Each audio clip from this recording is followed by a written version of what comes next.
ለቅ ያለው ክብር እንሰጠዋለን።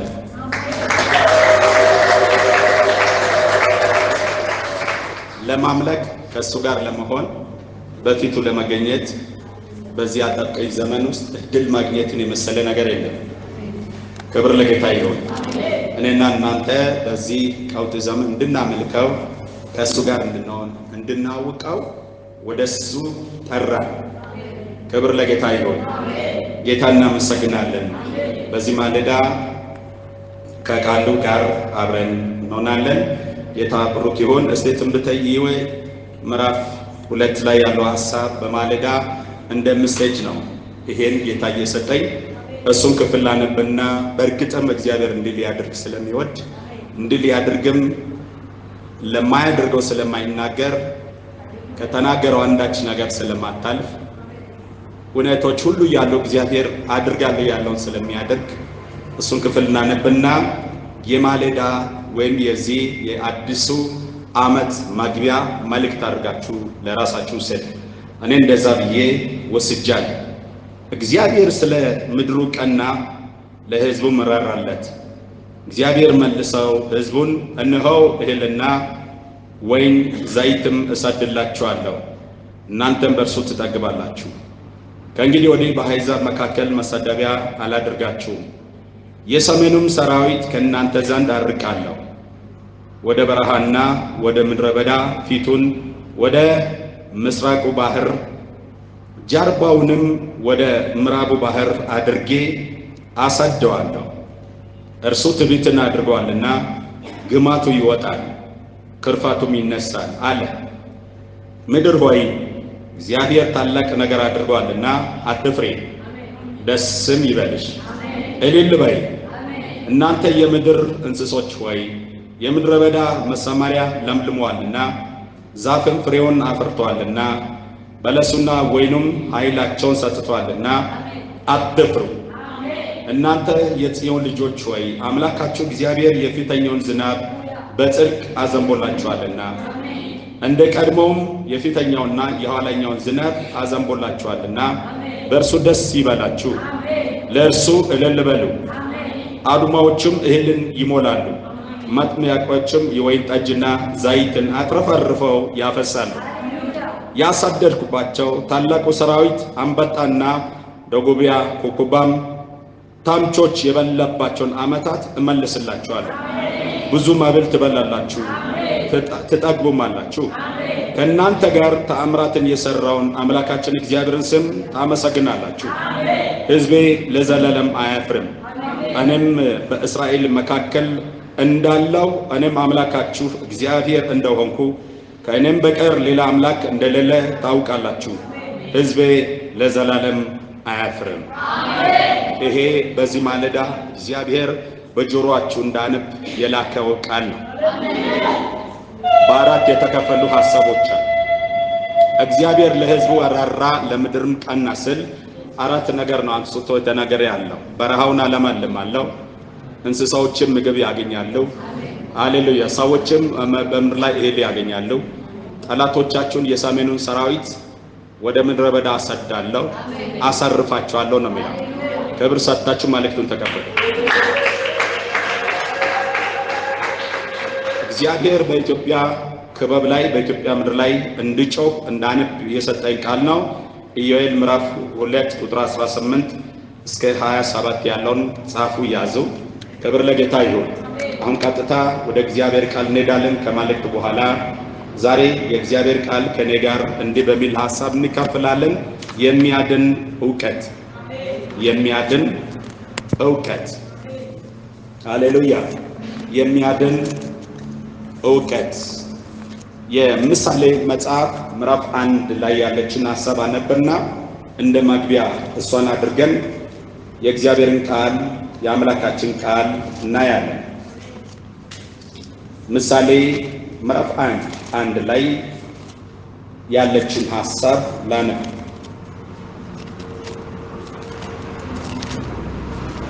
ሃሌሉያ።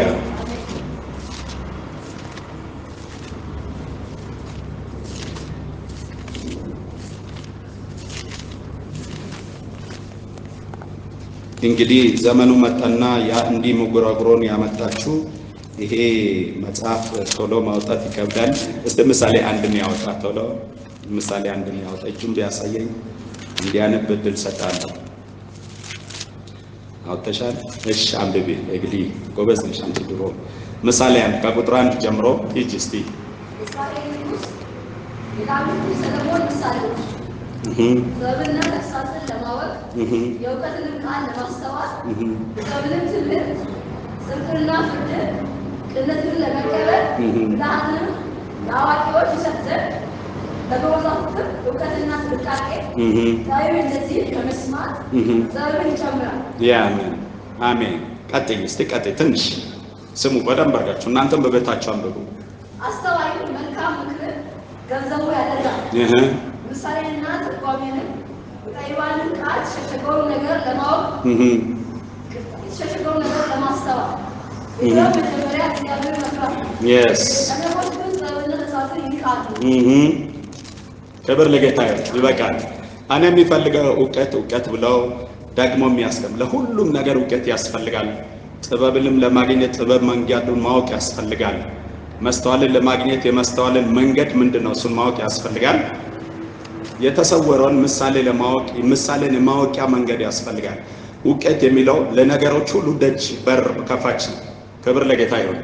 እውቀት ማለት ወደ አንድ ነገር ሊያደርሳችሁ የሚችል ወይም ወደ አንድ ደረጃ ሊያደርሳችሁ የሚችል ሰማያዊ ምስጢር ነው። ክብር ለጌታ ይሁን። ስለዚህ በዚህ ማለዳ የሚያድን እውቀት 7 እውቀቶች አሉ። የሚያድን እውቀቶች ለምንድን ነው በብዙ ጊዜ በብዙ ጎዳና የምንሄደው? ኢሳይያስ ሲናገር ሕዝቤ አላወቀኝምና አህያ ጋጣውን አወቀ፣ በሬ በረቱን አወቀ፣ ሕዝቤ ግን አላወቀኝም፣ ስለዚህ ወደ ሙርኮ ተወሰደ ይላል። ሃሌሉያ! ክብር ለጌታ ይሁን። እግዚአብሔር በእውቀት እንድናመልከው፣ በእውቀት እንድንመላለስ፣ በእውቀት ከእሱ ጋር እንድንኖር ይፈልጋል። ታዲያ እንዲህ ከሆነ እውቀት እንዴት ማምጣት አለበት ይላል ሰለሞን? በመማር ይመጣል ይላል። መስተዋልም በመፈለግ ይመጣል ይላል። እስኪ አሜን ትላላችሁ? እውቀት በመማር ይመጣል። ጊዜ ሰጥተው ገንዘቡ ላደረገው ለኔ ትጠቅማለች ብለው ተከታትለው ለሚይዛት እውቀት ትመጣለች ይላል። በየትኛው አቅጣጫ ለምትመጣው እውቀት በመማር ነው የሚመጣው። ክብር ለጌታ ይሁን። ስለዚህ እንዲህ ከሆነ ዛሬ ማለዳ ከኔ ጋር አብረን ጥቂት የምናገኘው የሚያድን እውቀት ምን ማለት ነው?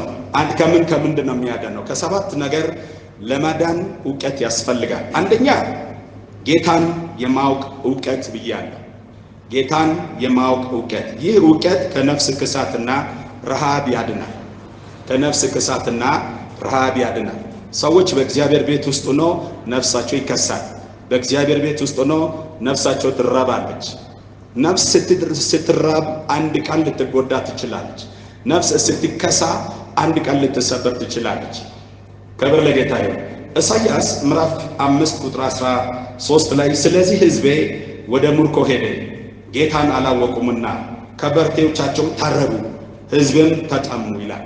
እያችሁ ወደ ሙርኮ የተወሰደው የተማረከው ጌታን ባለማወቃቸው፣ አምላካቸውን ባለማወቅ።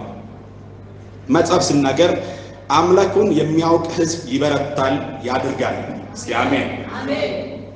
አምላኩን የሚያውቅ ሕዝብ ምን ይሆናል? ይበረታል ያድርጋል። አምላኩን የማያውቅ ጌታን የማያውቅ ሰው ሁል ጊዜ ሙርኮ ውስጥ ይኖራል። ሁል ጊዜ ይመረካል። እስኪ አሜን። ይወሰዳል።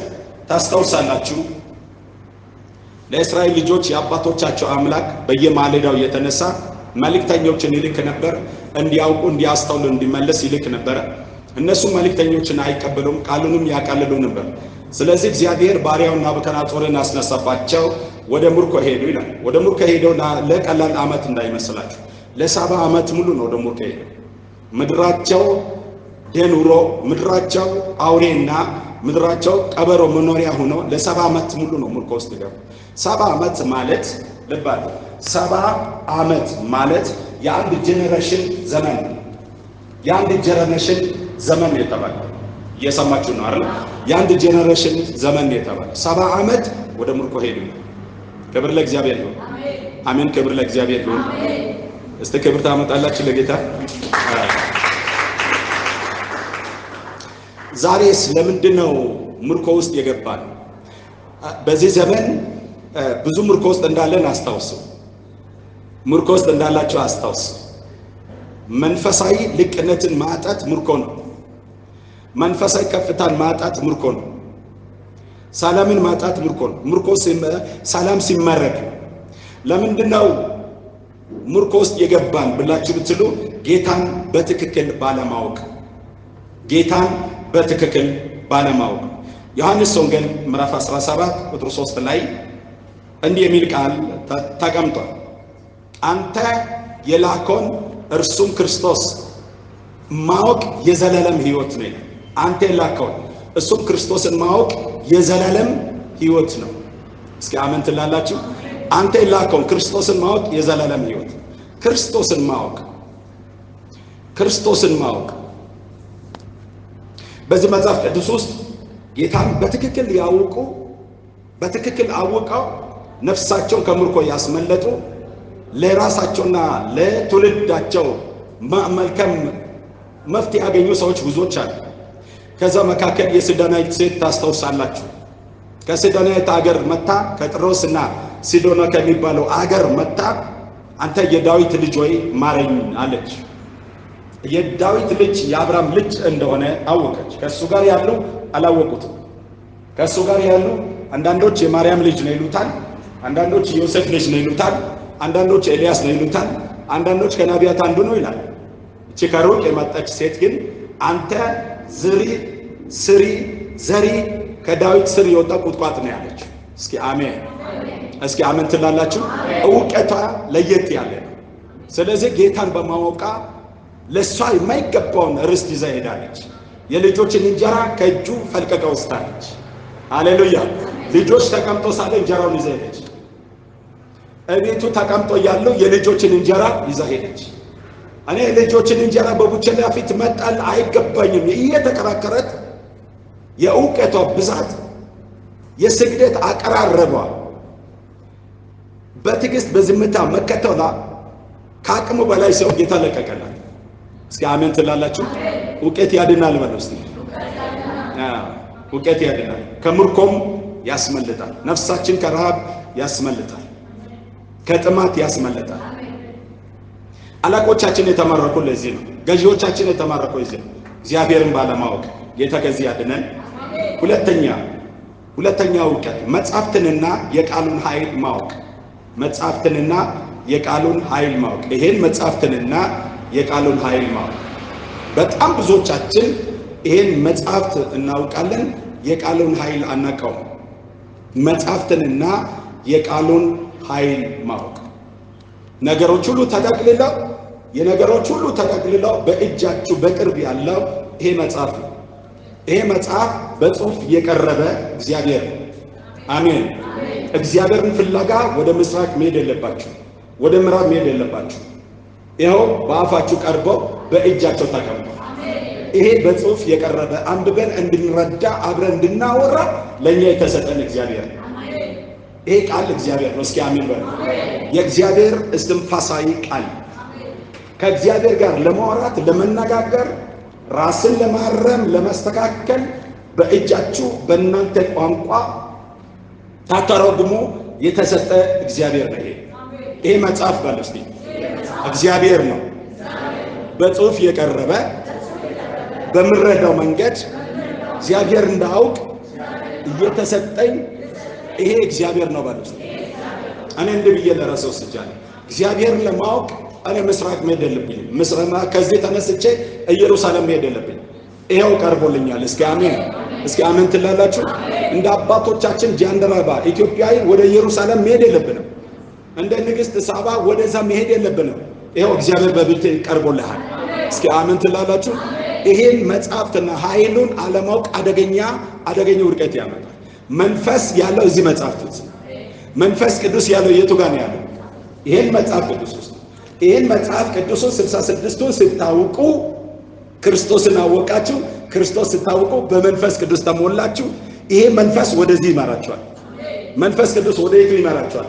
ወደ ቃሉ ወደዚህ ይመራችኋል። ቃሉ ምን ስለሆነ? የበላይ ስለሆነ፣ ባለስልጣን ስለሆነ፣ እግዚአብሔር ስለሆነ። አሜን። ይሄ ቃል ለኔ እግዚአብሔር ነው። እግዚአብሔር ለማወቅ ሌላ የሚሄድበት መንገድ የለኝም። መንፈስ ቅዱስም ወደዚህ ቃል ነው የሚመራኝ። በዚህ በኩል ነው እግዚአብሔር የሚያሳየው። በዚህ በኩል ነው እግዚአብሔር የሚተረጉመው። ክብር ለጌታ ይሁን።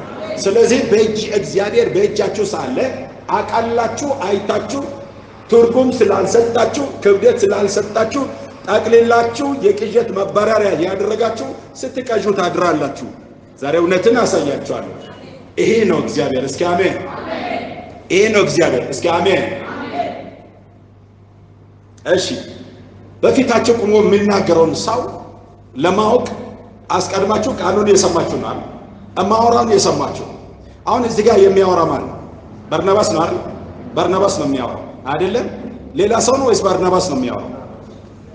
እግዚአብሔር ለማወቅ ሲፈልግ የሚናገረው ቃል ውስጥ ነው። እስኪ አሜን በሉ።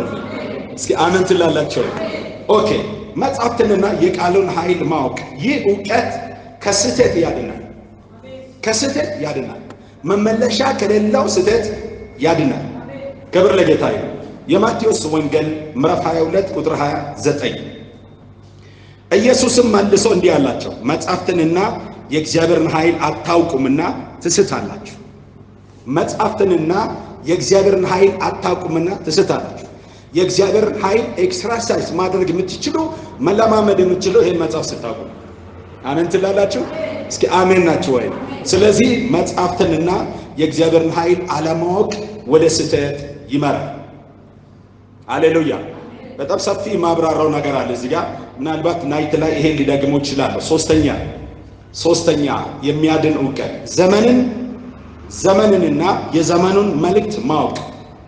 ዘመንንና የዘመንን መልእክት ማወቅ። ይሄ ከውድቀት ያድነናል። ከውድቀት ያድነናል። ብዙ ጊዜ ሰዎች የሚወድቀው ዘመንና በዘመኑ ውስጥ ሊሆን ያለን መልእክት ለይተው አለማወቅ። እግዚአብሔር በዘመን አይገደብም፣ ግን በዘመን ክልል ውስጥ ይሰራል። እስኪ አሜን። ይሰራል። እግዚአብሔር ከዳዊት ጋር የሰራው ዘመን ነበር። እስኪ አሜን። ዳዊትም አውቀው በገዛ ዘመኑ የእግዚአብሔርን ሐሳብ ካገለገለ በኋላ አንቀለፋ፣ ከአባቶቹ ጋር ተጨምሮ መበስበስን አየ። ከዳዊት ጋር የሰራው ዘመን ሌላ ነው። ወደ ሰለሞን ሲመጣ ከሰለሞን ጋር የሰራው ዘመን ሌላ ነው። ሌላ ሲዝን ሰለሞን በጥበብ የላቀ የሆነ በመስተዋል የላቀ የሆነ የአባቱን መንገድ ፈለገ። እግዚአብሔር አሁን ከሰለሞን ጋር የሰራው የላቀ ጊዜ ነው። ገብታችኋል? ስለዚህ ዘመንንና የዘመኑን መልእክት አለማወቅ አደገኛ ውድቀት ያመጣል። ሶስተኛ የሚያድን ዕውቀት ዘመንና የዘመኑን መልእክት ማወቅ ከውድቀት ያድናል። ሃሌሉያ። አንደኛ ዜና ምዕራፍ 12 ቁጥር 32 ላይ እስራኤል የሚገባውን ያድርጉ ዘንድ ዘመኑን የሚያውቁ ጥበበኞች ሰዎች የይሳኮር ልጆች 200 ነበሩ ይላል። እስራኤል የሚገባውን እንዲያድርግ፣ ትውልድ የሚገባውን እንዲያድርግ፣ ዘመንን የሚያውቁ የዘመንን መልእክት በትክክል የሚያውቁ። እግዚአብሔር በዘመን አይቀለልም። በዘመን ውስጥ ላለው ትውልድ ልዩ ልዩ መልእክት ይልካል። ስለዚህ ከእስራኤል መካከል እስራኤል የሚገባውን እንዲያድርጉ፣ ከውድቀት እንዲያመልጡ፣ ከስህተት እንዲያመልጡ ዘመንን የሚያውቁ የዘመንን መልእክት የሚያመጡ በዘመን ውስጥ እግዚአብሔር ሊሰራ የሚፈልገውን ወደ ሕዝብ የሚያመጡ 270 የይሳኮር ልጆች ነበሩ። ክብር ለእግዚአብሔር ይሁን። ክብር ለእግዚአብሔር ይሁን። አዎ በደንብ አድርጋችሁ አስተውሉ። እግዚአብሔር ለምድር ያልሰጠው ነገር የለም። እግዚአብሔር ለምድር ያላዘጋጀው ነገር የለም። ኢዮኤል ቅድም ስል እንዳነበብኩላችሁ እንደመጀመሪያ እግዚአብሔር ለምድር ይራራል፣ ለሕዝቡ ይራራል። ምድር ግን እግዚአብሔር ማወቅ አለባት። እስኪ አሜን። አትጠራጠሩ። እውነት እነግራለሁ። ከዚህ በኋላ ምድር እግዚአብሔርን በማወቅ ትሞላለች። እስኪ አሜን ትላላችሁ? ሚልክያስ ምዕራፍ 2 ቁጥር 7 ላይ እንዲህ ይላል፣ ካህኑ የሰራዊት ጌታ የእግዚአብሔር መልእክተኛ ነውና ከንፈሮቹ ዕውቀትን ይጠብቁ ዘንድ ይገባቸዋል፣ ሰዎችም ሕግን ከአፉ ይፈልግ ዘንድ ይገባቸዋል ይላል። እያችሁ ካህኑ የእግዚአብሔር መልእክተኛ ነውና ሰዎችም ከሱ ዕውቀትን መፈለግ ይገባቸዋል። እግዚአብሔርን ሕግ ሊያገኙ መምጣት ይገባቸዋል።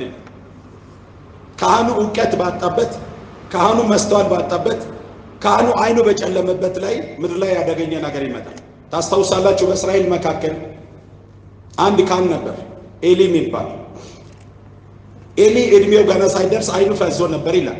ራእይም በሱ ዘመን አይገለጥም ነበር፣ ህልምም አይገለጥም ነበር። ይሄ ትልቅ ውድቀት። ራእይ ከተዘጋ፣ ህልም ከተዘጋ፣ ድምፅ ከተቋረጠ ሰማይና ምድር ተቋርጧል። ከባድ ነገር፣ ከባድ ነገር። ራእይ መምጣት ያለበት የነቁ ካህናቶች ሲኖር ነው። ህልም መምጣት ያለበት የነቁ ቅዱሳን ሲኖር ነው። ሃሌሉያ። ስለዚህ ይሄ ሰው በዘመኑ ለእስራኤል የሰማይ ደጅ ከፋች ነው፣ በረኛ ነው። እናንተ ወደዚህ በር እንድትገቡ አንድ በረኛ በር የሚከፍት ሰው ያስፈልጋል። በውስጥ በኩል ቀርቅሮ በረኛ ካልከፈተ አንኳኩታችሁ ነው የምትመለሰው። ካህኑ በረኛ ነው፣ ዕውቀት ሊኖረው ይገባል። ነቢ በረኛ ነው፣ ዕውቀት ሊኖራችሁ ይገባል። አገልጋዮች በረኞች ናቸው፣ ዕውቀት ሊኖራችሁ ይገባል። አንተም ዕውቀትን ጠልታልና እኔም እጠላለሁ አለ። ካህን እንዳትሆን ጣልኩታል። ክብር ለጌታ ይሁን። ዕውቀት የነገር ሁሉ ደጅ ነው። ጥበብ ለማግኘት ዕውቀት ያስፈልጋል። ጥበብን እንዴት እንደምትጀምር ዕውቀት ያስፈልጋል። መጽሐፍ ጥበብን ለመጀመር እግዚአብሔር መፍራትን ማወቅ አለብህ ይላል። እግዚአብሔር መፍራት ማለት ምን ማለት ነው? ከእግዚአብሔር ጋር እንዴት ማካሄድን ማስተካከለው፣ እንዴት ነው የሚሄደው? ይህን ልናውቅ ይገባል። የእግዚአብሔር ባህሪያቶች ምንድን ናቸው? እግዚአብሔር ከሰው ዘር የሚፈልገው ምንድን ናቸው? ይሄን ማወቅ ያስፈልጋል። ይሄ የእናንተ ዘመን ነው። እስኪ አሜን። ውድ ወንድም፣ ይሄ የአንተ ዘመን ነው። በዘመኔ ላይ መቀለድ የለብህም። በዚህ ዘመን ነው እግዚአብሔር አንተን መጎብኘት ይችላል። ከመቶ ዓመት በኋላ አንተን አይጎብኝም። እሱ የሌላ ዘመን ነው። የትላንትናው ዘመን የተጎበኙ ሌሎች ናቸው። የጉብኝታቸውን ወራት አጠናቆ ሂዷል፣ በክፉም ይሁን በመልካም። ይህ ዘመን ያንተ ነው። በዚህ ዘመን ውስጥ ያለ አንተ ነው። ዕውቀት ሊኖር ያስፈልጋል። ዕውቀት ሊኖርሽ ያስፈልጋል። እየሰማችሁ ነው? የእግዚአብሔርን ዕውቀት ሊታውቁ ይገባል። እግዚአብሔር ሊታውቁ ይገባል። እግዚአብሔር የሚያውቅ ሕዝብ ነው የሚበረታው።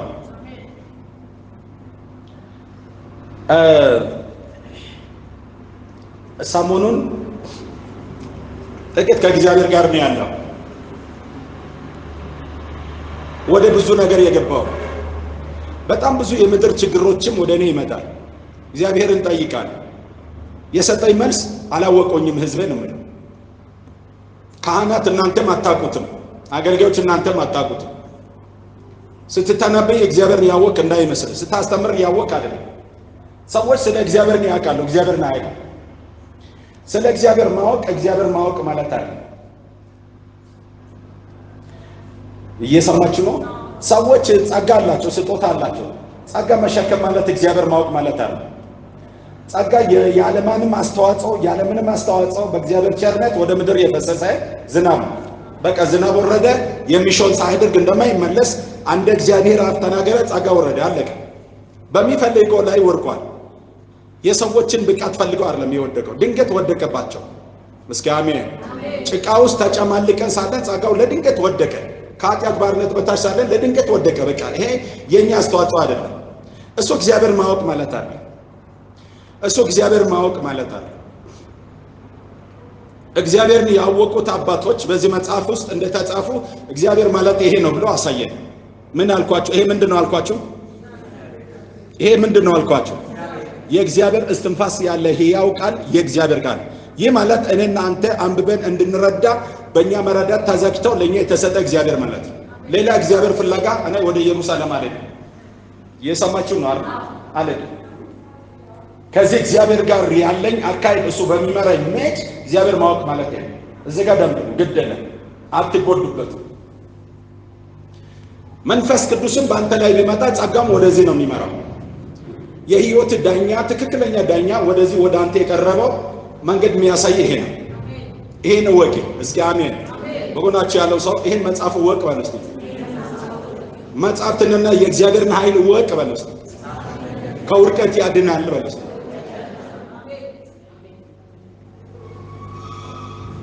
ሃሌሉያ። ይሄን ካላወቀን ድሮ ወደዚህ ሳንመጣ እዛኛ ቤት እንደነበረን እኔ ትንቢት መጥፎ ነው ያልኩ አይደለም፣ ነቢያቶች መጥፎ ነው ያልኩ አይደለም። ግን ነቢያትን ማወቅም ከእግዚአብሔር የሚሰጥ ዕውቀት ነው። እሱን እንደ ጠንቋይ ስናሳድድ በመንገድ ላይ አውሬ ነው የሚበላል፣ ወይም ሳናውቅ አንቲክራይስት ነው የሚወስደን። ይሄ ነው የሚያስመልጠን። አሜን ትላላችሁ? አዎ ልምከራችሁ፣ የኔን ውሳኔ ይሄ ከቦርሳዬ እንዲላይ አልፈልግም። አቃልዬ ሞባይል ላይ ጭኜ እንደ ሌላ ቴክኖሎጂም ይዤ መሄድ አልፈልግም። ቆመ የሚሰብከው በሞባይል አይደለም። ከዚህ በኋላ ይሄን መጽሐፍ ይዤ ነው መውጣው የሚገባው። መጽሐፍቱን በናቅነን ጊዜ ተናቀነኛ፣ በአሳነስነን ጊዜ አነስተኛ ሆነ። መለያቸው ይሄ ነበር። አባቶቻችን የሚለዩ በዚህ ነበር። ድሮ ኪሳቸው ሲፈተሽ መጽሐፍ ነው የሚገኘው። ወታደር ቤት ውስጥ ሆነን መጽሐፍ ነበር በኪሳችን የነበር። ወታደሮች ታውቃላችሁ፣ አዲስ ኪዳንና ብሉይ ኪዳን የያዘችችን የምትመስል በዘመኑ ከዘመኑ ጋር ቀላል ብላ እንድትያዝ ነበረች። አሁን ሰላም ሲሆን ይሄ ሰፋ፣ እሱ አሁን ቀረች። እንደንትን እንሰፋለን በኪሳችን። ምክንያቱም በዛን ዘመን እሱ ከተገኘ እግዚአብሔር ይመስገን ማለት ራሱን ከባድ ስለሆነ ወታደሮችም ስላሆነ እግዚአብሔር የለም የሚል ፍልስፍና ስለነበረ ባንከር ውስጥ ሌሊት ስናነብ እናድራለን በእንባ። እኔ ከዛ ስመለስ ተቦጫጭቃ አልቃ በእንባ እስከ ቅርብ ደረጃ በቤት ያለች እንደ ታሪክ ውድ ነበረች ለኛ። እግዚአብሔርን የተረገመልን ይሄ መጽሐፍ ነበር ያሳየን። ይሄ መጽሐፍ ነበር። ምን ያህል ለመጽሐፍ ቅዱስ ክብደት አላችሁ? ምን ያህል ለእግዚአብሔር ቃል ክብደት አላችሁ? በእግዚአብሔር ቃል ያልተሞሉ አንደበቶች፣ በእግዚአብሔር ቃል ያልተሞሉ ምላሶች ሲተነበይ እየሰማን አለቀ። ስለዚህ ካህኑ የሰራዊት ጌታ የእግዚአብሔር መልእክተኛ ነውና ከንፈሮቹ ዕውቀትን ይጠብቅ ዘንድ ይገባቸዋል፣ ሰዎች ግን ከአፉ ይፈልጉ ዘንድ ይገባቸዋልና። ካህን የሚለው ሁላችሁን አገልጋይ የተባልን ነን። ዕውቀት ከከንፈራችሁ ሊወጣ ይገባል። ዕውቀት ከአንደበታችሁ ሊኖር ይገባል። የምትናገሩበት ዕውቀት ሊኖራችሁ ይገባል። እኔ ሰውን መውቀስ አይሆንብኝ፣ ይሰለቻል። በትህትና ተቀበሉኝ። ይህን መጽሐፍት ምን እንደሚል የማያውቁት ቁሞ ሲተነብዩ አገር ሞልተን አዳራሽ ሞልተን በእልልታ ኑረን እናውቃለን። መጽሐፍቱ ምን እንደሆነ ሲጠየቁ ወይኔ መጽሐፍት አንብቤ አላውቅም የሚሉ ናቸው በጊዜው የነበሩ። እንዴት ውርቀት ውስጥ እንደገባን ተመልከቱ። የሳቱትን መጽሐፍትን ስለማያውቅ ነው ስህተት ውስጥ የገቡት። በምድራችን ላይ ሐሰተኛ ሳይሆን የሳቱ ናቸው ያልኩ ነው። ሐሰተኞች አይደለም በብዛት የሳቱ። ሐሰተኛ ሌላ ነው፣ ምንጩ አንቲክራይስት ነው። ስህተት ማለት ያለ ዕውቀት የሚከሰት ነገር፣ ያለ ዕውቀት የሚከሰት ነገር። ነቢያቶቻችን ሐዋርያቶች ነን የሚሉት አለን የሚሉት ሕዝብ የሚንጋጋላቸው ዕውቀት አልባ ናቸው። ከመጽሐፍት ጋር ህብረት የላቸው። ስለዚህ ገለባ ትውልድ ነው በምድር ላይ ያለው። በጣም ያስለቅሳል። ንፋስ በመጣ ጊዜ፣ ወጀብ በመጣ ጊዜ፣ አጥፊ በመጣ ጊዜ ይቆማል ወይ ይሄ ትውልድ ብዬ እሰጋለሁ። ምክንያቱም በአለት ላይ ያልተመሰረተ ቤት ጎርፍ ሲመጣ ይነደላል። አወዳደቁም የከፋ ነው የሚሆነው። ምን ያህል ህይወታችን በአለት ላይ መስረታቸዋል። ማናችንም ነው፣ አገልጋዮችም ነው፣ ምእመናንም ነው። ወደዚህ ቃል ዞር እንበል፣ ወደ ቃሉ እንመለስ። አሜን። ወደ ቃሉ እንመለስ፣ ቃሉን እንማር። በህይወታችን የመጀመሪያ ንጉሥ እናድርገው። እግዚአብሔርን ባህሪውን አሰራሩን ገልጠው ሊናገረን የሚችለው ይሄ ቃል። ያለዚህ ቃል መንፈስ ቅዱስ አንዳች ነገር ሊያደርግልኝ አይችልም። መንፈስ ቅዱስ ወደ ቃሉ ነው የሚማር። ቃሉን እንዲያስተምር ይተሰብ። በውስጥ ያለው ቅባት ያስተምርሃል። ይሄ ሊያስተምር ነው። እስኪ አሜን ትላላችሁ? ይሄ ለማለት በመጀመሪያ የእናንተ ውሳኔ ወደ ቃሉ ዞር ማለት፣ ለማንበብ፣ ለመማር፣ ለማጥናት ራስን ሬዲ ማድረግ። በቀን ምን ያህል ጊዜ ላንብብ ብለህ መወሰን። ጠዋት ቁርስ በልቼ ነው አሁን ያገለገልኩ ያለው። ነፍሴ ቁማ እንድታገለግላችሁ ጠዋት አንብቤ ነው። ትላንትና አንብቤ ያለው ብያለሁ። ሌሊቱ ሰዓት ሰጥቼ ነው። ከ9 ሰዓት እስከ 12 ሰዓት ያለው እኔና እግዚአብሔር ቃል አብረን የምንጫወትበት ነው። ያን ጊዜ ለማንም አልሰጥም። ቀን የሌሊት የተጫወትኩትን አንጥቼ ከእናንተ ጋር ሳወራ ውላለሁ። አሁን እዚህ ጋር ከእናንተ ጋር ሳወራ ሜዲቴት ያደረኩትን ነው። ሌሊት ሳወራ የነበርኩትን ነው ሜዲቴት ማድርገው። በአየር ላይ ይዤ አልመጣም፣ ወይም ሚዲያ ሰምተን አንመጣም። ሚዲያ ቴሌቪዥን የሰሙ የመጡ ኮፒ አድርገው የሚሰብኳቸው አእምሮቻቸው ኮፒ ራይት አደረገ። የማንም አእምሮ ኮፒ አይደለም። አንተ ራመን በልልኝ። የማንም አእምሮ ኮፒ ልትሆን አትገባም። አንተ ሙሉ ሰው ነህ። ይሄን ማንበብ አለብህ። ይሄን ማንበብ አለብሽ። ይሄን ካላነበብክ የሰው አእምሮ ኮፒ ነው የምትለው፣ ፎቶ ኮፒ ነው የምትለው። ኮፒ ራይት ነው ይዘህ የምትዘራው። በጣም ችግር ነው። ኮፒ ራይት ሲያስቸግሩ ምዕመናን መጣው ማታ ቴሌቪዥን ላይ የሰሙትን ይደግማል፣ እንዲህ ያልኩትን ይደግማል። እባክህ ምከረው ብሎ ስለኝ ቁጭ አድርገህ ስትግደለም ቴሌቪዥን ማየት ጥሩ ነው፣ ከሌላ መማር ጥሩ ነው። ኮፒ ራይት አትሁኑ ብዬ መክሬ ለማስተማር ሞክሩ። ምክንያቱም ያልተሰጠ ትውልድ ነውና ከቃሉ ውጭ ነውና መቼም ማን ይሰማል? ስለዚህ ቃሉን ንቀዋልና እግዚአብሔር ይንቃቸዋል። እግዚአብሔር ከዚህ ይጠብቀን። እኔ በሉ እስኪ ለዚህ ቃል ክብር ይሰጣል። ቃሉን አላቃልልም። ቃሉን ያቀለሉት በሉ እስኪ ቀለው ቀርቷል። እኔ ግን በሉ እስኪ ለዚህ ቃል ክብር እሰጣለሁ። እስቲ ክብር አምጡ። ስለዚህ ስለሚያድን ዕውቀት ነው የነገርኳችሁ ያለ። ሃሌሉያ። ዳንኤል ምዕራፍ 2 ቁጥር 21 ላይ ጊዜያትና ዘመናትን ይለወጣል፣ ነገስታትንም ይፈልሳል፣ ነገስታትንም ያስነሳል፣ ጥበብን ለጠበባን ዕውቀትን ለአስተዋዮች ይሰጣል። ጥበብን ለጠበባን ዕውቀትን ለአስተዋዮች ምን ያደርጋል? ይሰጣል። ሰጪ ነው። የኔ እናት ሰጪ ነው። ስትለምኝ ዳቦ ሰጥቶሻል፣ አንድ ጫማ ሰጥቶሻል። ስለዚህ ዕውቀት ስጠኝ ስትል ይሰጣል። እስኪ አሜን። ይሰጣል። ዕውቀት ለማግኘት የግድ ዩኒቨርሲቲ ኮሌጅ ለመሄድ መጣጣር የለብህም። ጥበብ ለማግኘት የግድ ጠበባን ጋር መሄድ የለብን።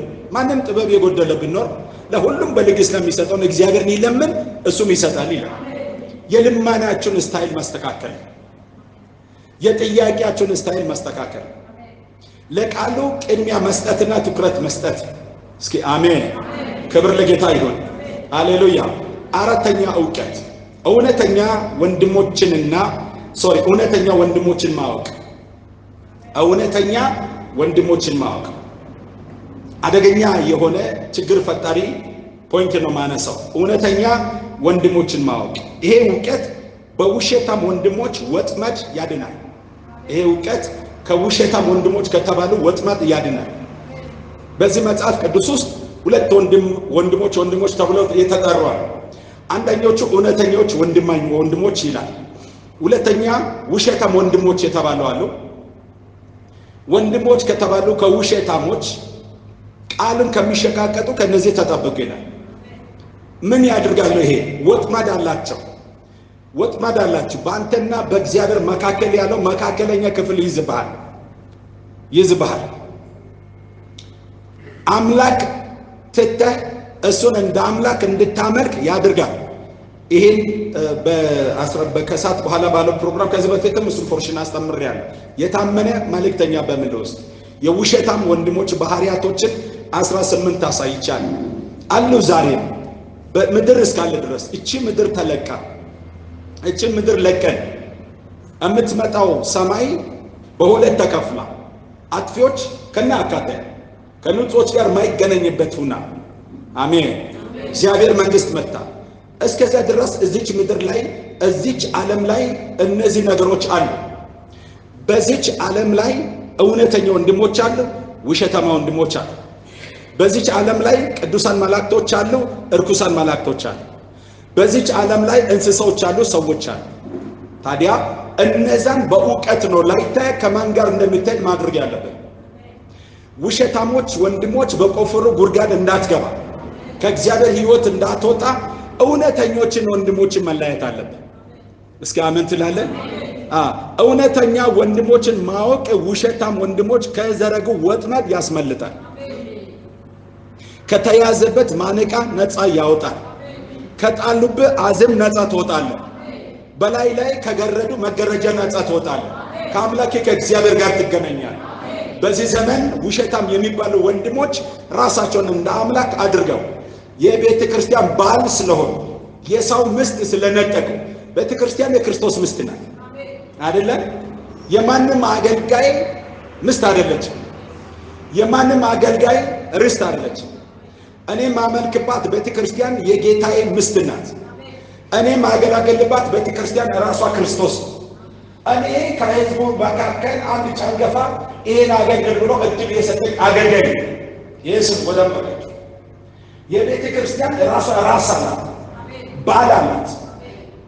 አሁን በምድራችን ላይ እነዚህ ጥቃቅን ኃላፊነት የተወሰኑ የግል ድርጅቶች ቤተ ክርስቲያን በሚለው መጣሪያ የሚጠራው እውነትን ተናግሬ ዛሬ መሄድ ካለብኝ ሄዳል። እያንዳንዱ ስትሄዱ የዛ ቤተ ክርስቲያን ራስ እነሱ ናቸው፣ ሰዎች ናቸው፣ ሄድ ናቸው። ክርስቶስን አስወግደው ምስቱን ዘርፏል። ክርስቶስን አስወግደው አካሉን ዘርፏል። በቤተ ክርስቲያን ላይ ገዢ እነሱ ናቸው፣ አገልጋይ አይደሉም እንጂ ገዢ ናቸው። አዎ ቤተ ክርስቲያን ብልት ነው፣ የብልት ስብስብ ነው። ቤተ ክርስቲያን አሰራር ናት፣ መዋቅሮች አሏት። ቤተ ክርስቲያን አሰራር ናት፣ ቅርንጫፎች አሏት። ሃሌሉያ! እያንዳንዱ እንደተሰጠው ጸጋ መጠን ያን እንዲያገለግል ከእግዚአብሔር በተሰጠው ጸጋ መጠን ኃላፊነት ወስዶ የሚሰሩባት ቤተ ክርስቲያን ሰፊ ብራንች ያላት የእግዚአብሔር መንግስት አካል ናት። እግዚአብሔር መንግስት አይደለችም። እግዚአብሔር መንግስት በጣም ትልቅ በቤተ ክርስቲያን ብቻ አይወክልም። ቤተ ክርስቲያን ግን በእግዚአብሔር መንግስት ውስጥ ሮል የምትጫወት በኋላ የመንግስቱን ሐሳብ በክርስቶስ የምትጠቃልል አካል ናት። ክብራቱ ለጌታ ክብራቱ። ታዲያ በዚች ቤተ ክርስቲያን ውስጥ እውነተኛ ወንድሞችን ካላያችሁ ከውሸታም ወንድሞች ወጥመድ በታች ተገዝታችሁ ጉልቻ ሆናችሁ ትቆያላችሁ። እናንተ ጉልቻው ናችሁ። በእናንተ ላይ የተንከባለሉ ይኖራሉ። ምቾታቸውን ይሞላሉ፣ ህንጻቸውን ይገነባሉ፣ መኪናቸውን ይቀያየራሉ።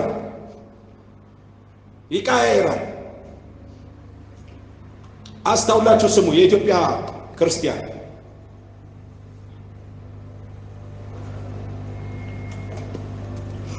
ወንጌልን ማትራፊያ ያድርጋሉ። እግዚአብሔርን ጸጋ ማትራፊያ ያድርጋሉ። ዓለምን ያተርፋሉ። በዓለም ላይ ጥሩ ዜና ያተርፋሉ።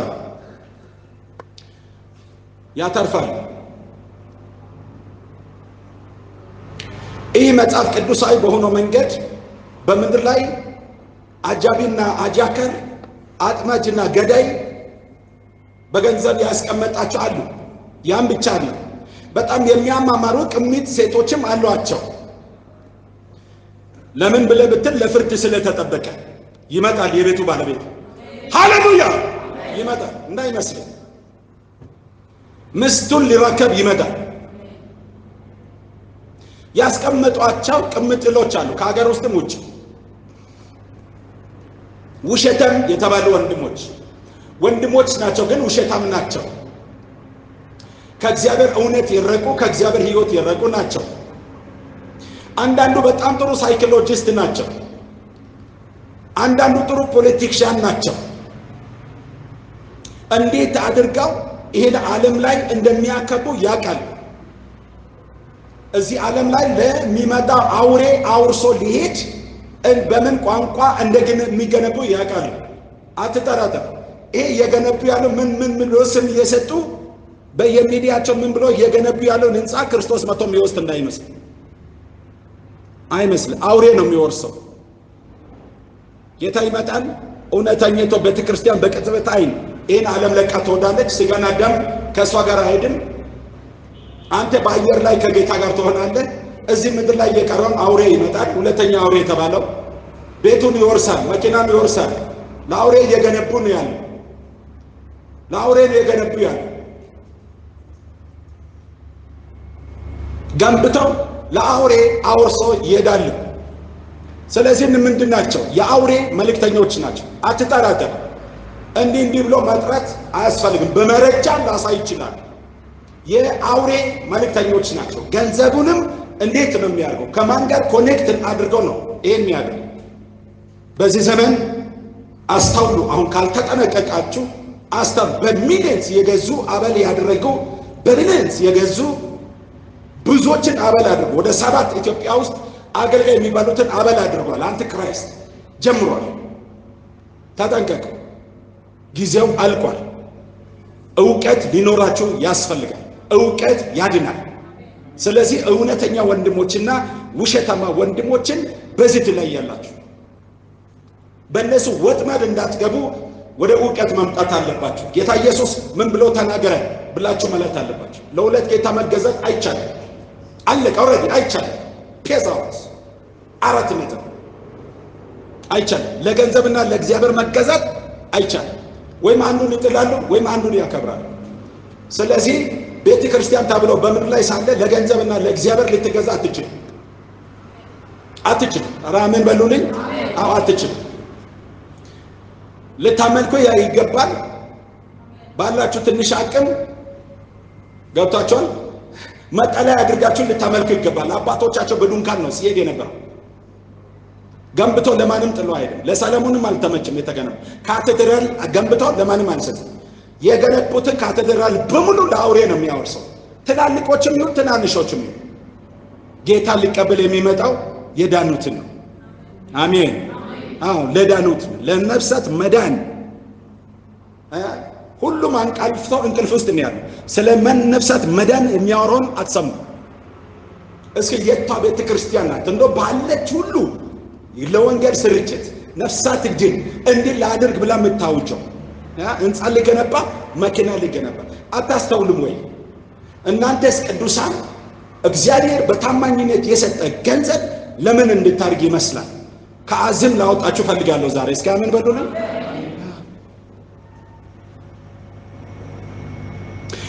ገንዘብ በሁለት ተካፍለው የራሱ ማምጫና ምንጭ አለ።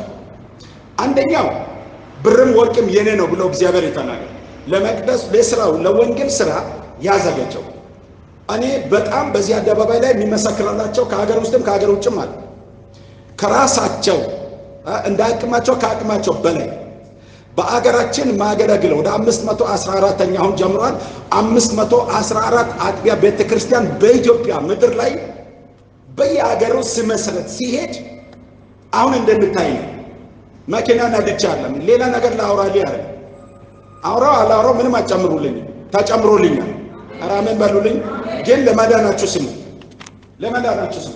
እንደማንኛውም ሰው ኖራለሁ፣ እንደማንኛውም ሰው ኖራለሁ። ሰው ነኝ፣ እግሬ ይደክማል፣ መኪና ያስፈልጋል። መኪና ግዛ ብሎ እንኳን ልጆች የላኩትን ገንዘብ 4 ቸርች ነው የሰራው። 4 መጣሪያ በቃ ነፍሳት ከዳነ 4000 5000 10,000 ወደ እግዚአብሔር መንግስት የሚመጣ ሜዳ ላይ ፈሳ። አንተ በዚህና ልትኖር አትችልም። እንዲህ ከሆንክ ውሸታም ወንድም ነህ። ጎራይን መለየት አለበት። ጌታ ሲመጣ ያን ነፍሳት ነው ቆጥሮ አክሊል የሚሰጥህ። አሜን ትላላችሁ? ጥሩ ህንፃ ሰርተልኛል አይልም።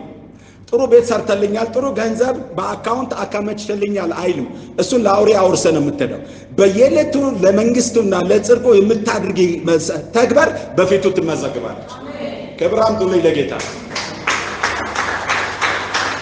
እዚሁ ምድር እዚህ ከተማ አሉ ባለ 5 ወጣቶች ናቸው። እኔ ጋር መንበር አይደለም። እንዲሁ ያኔ ወንጌል ስርጭት ሲሰራ ሜዳ ላይ አይቶ ነው፣ ይሄ ሚዲያ ላይ አይቶ ነው። ኦልሞስት አሁን 4 ዓመት ሊሆን ነው። ከ4 ዓመት በላይ 4ኛ የወንጌል ጉዞ 38 አጥቢያዎች በ4ኛ የወንጌል ጉዞ ውስጥ ነው የተከልነው። በዛ ውስጥ ሁሉ የነሱ አስተዋጽኦ ልክ ጸልዬ በመንፈስ ሲዘጋጅ ይደውልና ሐዋርያው እንዴት ነው እንቅስቃሴ ይሉኛል። አሁን ጸሎቴን ጨርሼ በዚህ አቅጣጫ ልሄድ ነው ይላል። ክብር ለጌታ ይሁን። ከዛ በኋላ አካውንት ላኩ ይላል። ከኔ ጋር ምንም ግንኙነት የላቸው። አካውንት ውስጥ ያን ለወንጌል የሚሆነውን ያስገባል። እኔም ደግሞ ታምኜ ለጌታ ወስጄ ለወንጌል ስርጭት አድርገው የዳኑ ነፍሳት ተጠምቆ ሲያዩ ሐሰት ያደርጋሉ። እንደገና መጠለያ ቦታ ገዝተው ይሰራል። አይጠይቁኝም። ማን እንደሚነግራቸው አላውቅም። የሚነግራቸው አለ። ይሄ ይነግራቸው። እኔ ሰብኬያቸዋለሁ። ለፍልፌ አይደለም፣ ሳያውቁኝ ነው። ስራውን አይተው። እስኪ አሜን ትላላችሁ? አዎ። ምንድን ነው የሰራችሁ ያላችሁ? የቱ ጋር ነው ገንዘብን ሉዝ የምታደርገው? ለአውሬ አውርሰህ ልትሄድ ወይስ ለነፍሳት መዳን? ለእግዚአብሔር መንግስት መስፋፋት ወይስ እዚህ ተማማቆ ለመሄድ? እውቀት ያስፈልጋል። እውቀት ያድናል በሉ እስቲ። አዎ። ስለዚህ እውነተኛ ወንድሞችን ማወቅ በውሸታም ወንድሞች ወጥመድ እንዳትያዝ ያደርጋል። አንደኛ ቆሮንቶስ ምዕራፍ 16 ቁጥር 15 እስከ 18 አንብቡ። ስለ እውነተኛ ቤተሰብ ስለ አንድ ቤተሰብ ነው የሚናገረው ጳውሎስ። ስለ እስጢፋኖስ ቤተሰብ እንደነዚህ አይነቶችን እወቋቸው። እስኪ አሜን። ተረዷቸው። እንደነዚህ አይነት እውነተኞች ናቸው። ከብዙ ውሸታም የተለያዩ ናቸው። የዚህ ቤተሰብ የእስጢፋኖስ ቤተሰብ እስጢፋኖስ እንደከፈለ ዋጋ ከፍለው ለወንጌል የዱን ያለው በድንጋይ ታውግሮ እሱ ሲሞት ሞቶብናል አላሉ። እሱ ጥሎ የዱን ወንጌል ይዘው ሄዱ። እስኪ አሜን። ኧረ ክብር አምጡ ለጌታ። የዛሬ 30 ዓመት ይቅርታ፣ የዛሬ 13 ዓመት አካባቢ እዚሁ ከተማ ወደ ጌታ ሄዳለች አንድ እናት። በህይወቴ አረሳው። ድሮ እናንተም አባተም አሉ ጌታን አያውቁም። እዛ ቤት ነበሩና ለእኛ ትንሽ የሚሆነውን አድርገው ያለውን ሀብታቸውን ለቤተ ክርስቲያን ሰጥተው ነው የሞቱ። ተናዘው ጽድቅ እሱ ነው ብሎ ነው። እኔ አሁን ገባኝ ወደ ጌታ ከመጣ በኋላ እና ህማሜ የጸና ነው። ጥሩ ስሜት አይደለም የሚሰማኝ። በህልምም ከጌታ ጋር ሲሄድ አያል። ክብር ለጌታ ይሁን። ከዛ በኋላ ልጄ እኔ ጌታ ሊወስደኝ ይፈልጋል መሰለኝ ብዬ ሳመክረው ጌታን የሚወድ አገልጋይ ነው ልጇ። እንዲህ አይነትም አለ። ራሱ አገልጋይ ነው። ያለሽን ለእኔ ስጪኝ ማለት ይችላል። እና ይሄን ለወንጌል እኔ ከእናቴ ያገኘሁት ጌጦችን ለወንጌል አስራክቤ መሄድ ፈልጋለሁ ስትል ቆይ ማየ ላስ ብሎ አስቦ ይጠቅማል። አንድ ወንጌል የሚያገለግል ዝም ብሎ ጫካ በፈረስ የሚሄድ ሰው አለ። እሱ የት እንደሆነ ፈልገን እናገኝ ብለዋልና በዩቲዩብ ላይ ይወስዱ ፈልገው አግኝቶ ይደውላል። እና ልጁ ደውሎ እና ፈልገን ነው ይላሉ። ኖርማል እንግዲህ ለጸሎት እንደሚመጣ ሰው ኤሌክትዋር ነው ቢሮ እንደሚገኝ ነግሬያቸው መጡ። ልክ እንደዚች ትንሽ ቢሮ ነበረች መገናኛ እዚህ ተራራ ስር መጡ። እናትና ልጅ መጥቶ በጣም ድክም ብሏል እውነትም። ከዛ ነገር ልጅ ያለ እንደው ልጅም አየው አለ ይሄ ጫካ ውስጥ ይልክ ነው ኢየሱስ ብለ ሰዎች ወደ ኢየሱስ የመጣ ነው። እኔ እንደው ከዚህ እድል እንደሆን የመጣው ይሄ ጌጦች አሉኝ ከእናንተም ከምን የወረስኩኝ ይሄ ጌጥ ላስራክብ ነው ለዚህ ወንጌል አለ። አይቼም ሰምቼም ስለማላቅ ደነገጥኩ። የቸርች ነው ታዲያ እኔ ወጣሁበት ቸርች እንደሆነ እናንተ ቸርች እንደሆነ ተናገር። እዛ ጋር ቸርች ይሄን እንትን አትልም? አይ የኔ ልጅ አረሳ የኔ ልጅ አለ። እኔ ለህንጻ አይደለም አሁን የሚለው እላይ ሲደርስ እነዚህ ያንቺ አስተዋጽኦ አለ ታድሎ ማየት የሚፈልገው ነው ማየው። ህንጻን ላይ አላየም፣ ሌላ ህንጻ አለ። እኔ ላይ ማየው የዳኑትን ነው። ስለዚህ ወንጌል እንድታገለግል እንደው ለነፍሳት ማዳን እንድታደርግ ነው የሚሻል። ልጇም እኔ አገልጋይ ነኝ በቤተ ክርስቲያን ዲያቆን ነኝ ባለበት ማድረግ እንችላለን። ህንጻም የተሰራ ነው። ያ ህንጻውን ትልቅ ነው አልቋል። ግን ለወንጌል ብሎ ስላለው ወንጌል ማለት ላልዳኑ የመዳንን ወንጌል ማድረስ ስለሆነ ይሄን ባድርግ የእናንተን እድል ላጣ ስለሚችል ፈሪቼ ነው ይሄን መንገድ ያሳየኋቸው። ደግሞ ጸልዬ ነው ጸልያችሁ እሱ ኦኬ እሺ ምንድነው የሚያመጣው? ወርቅ ነው በሙዳይ ሙሉ ያንገት አለ የሚና አለ። እንደ ዛሬ ቢሆን ቢያንስ ወደ 1 ሚሊዮን ነው የሚሆን። የዛሬ 5 ዓመት በፊት ከነ ሙዳይ ሰጥተው ሄዱ። እሱን ይዤ ባሉበት ቤተክርስቲያን ውስጥ ያቀኖቶችም አሉ ሌሎችም አላልኩም። አቅጣጫ እንዳያስለው ጸለይኩም በእግዚአብሔር ፊት ለባለቤቴ ነገርኩ። ሙዳይ በቡርሳ ይዤ ወደ ቤቴ ሄጄ ቢሮ እንኳን አላስቀመጥኩም። ይሄ ትውልድ ሊካሳቸው አይደለም ትንሽ ችግሮችም ስላሉ ስለዚህ ነገርኩ። ምንድነው ማድርገው? እንዲህ ሆኗል። እኛ ላይ እዳ ጥላልተን ነው ሴትዮዋ። ስለዚህ እኛ ምን እናርጋለን? ጸለይን። ስንጸልይ 2 ሴት ልጆችን በቤተ ክርስቲያን ውስጥ ተቀመጠ። ከዛ ከባለቤቴ ጋር 3 ነው ይሄን ወደ ገንዘብ ለውጦ እንዲያድርጉ አደረኳቸው። ክብር ለጌታ ይሁን። ወደ ገንዘብ ተለወጠ። 3 አገር ላይ ታላላቅ የወንጌል ስርጭት ተደረገ። አንዱ ቦታ ላይ 340 ሰው ወደ እግዚአብሔር መንግስት መጣ። በመዝገብ ላይ ያለው ነው። በአንዱ ቦታ ላይ 400 ሰው ወደ እግዚአብሔር መንግስት መጣ። አስደናቂና አስገራሚ የተባለ ሶስተኛ ወንጌል ስርጭታችን ላይ በዩቲዩብ ላይ አይታችሁ ከሆነ ሰው በመንፈስ እየሰከረ የተጠመቀው እሱን ካያችሁ በዛ ቦታ ላይ 700 ሰው በአንድ ጊዜ ወደ ጌታ መጣ። በዛ ወንጌል ስርጭት እነዛ ገንዘቦች ይህን ሰሩ። 48 አገልጋዮች በዚህ ስርጭት ላይ ተሰደፉ። ይሄ በእግዚአብሔር ፊት እሷ ሄዳለች፣ እኔ ላይ የሚጠብቃት ነው ነገር። ልክ እንዲህ አድርገን ስንመለስ በወር ከምናምን ላይ እሳቸው ወደ ጌታ ሄዱ። ልጇ ደውሎ ነገር ስራ እዛ ይጠብቃቸው። ምንድን ነው የሰራችው ያላችሁ? ጌታ ኢየሱስ ታሪክ ነው ያወራው? ላይ ይጠብቃቸዋል ያለው ታሪክ ነው ወይስ ልባችን ሊያማማው? ይህን ስላችሁ ለመንግስቱ ድሃ አይደለም እግዚአብሔር። አሜን በሉ። እንኳን እግዚአብሔር ባሪያ ወኔ ማልጠቅመው ድሃ አይደለም። እግዚአብሔር ለሚያደርገው ነገር በቂ ነገር አለ። ግን ከእድሉ እንድትካፈሉ ድርሻ ሊሰጣችሁ ይፈልጋል። እስኪ አሜን ትላላችሁ?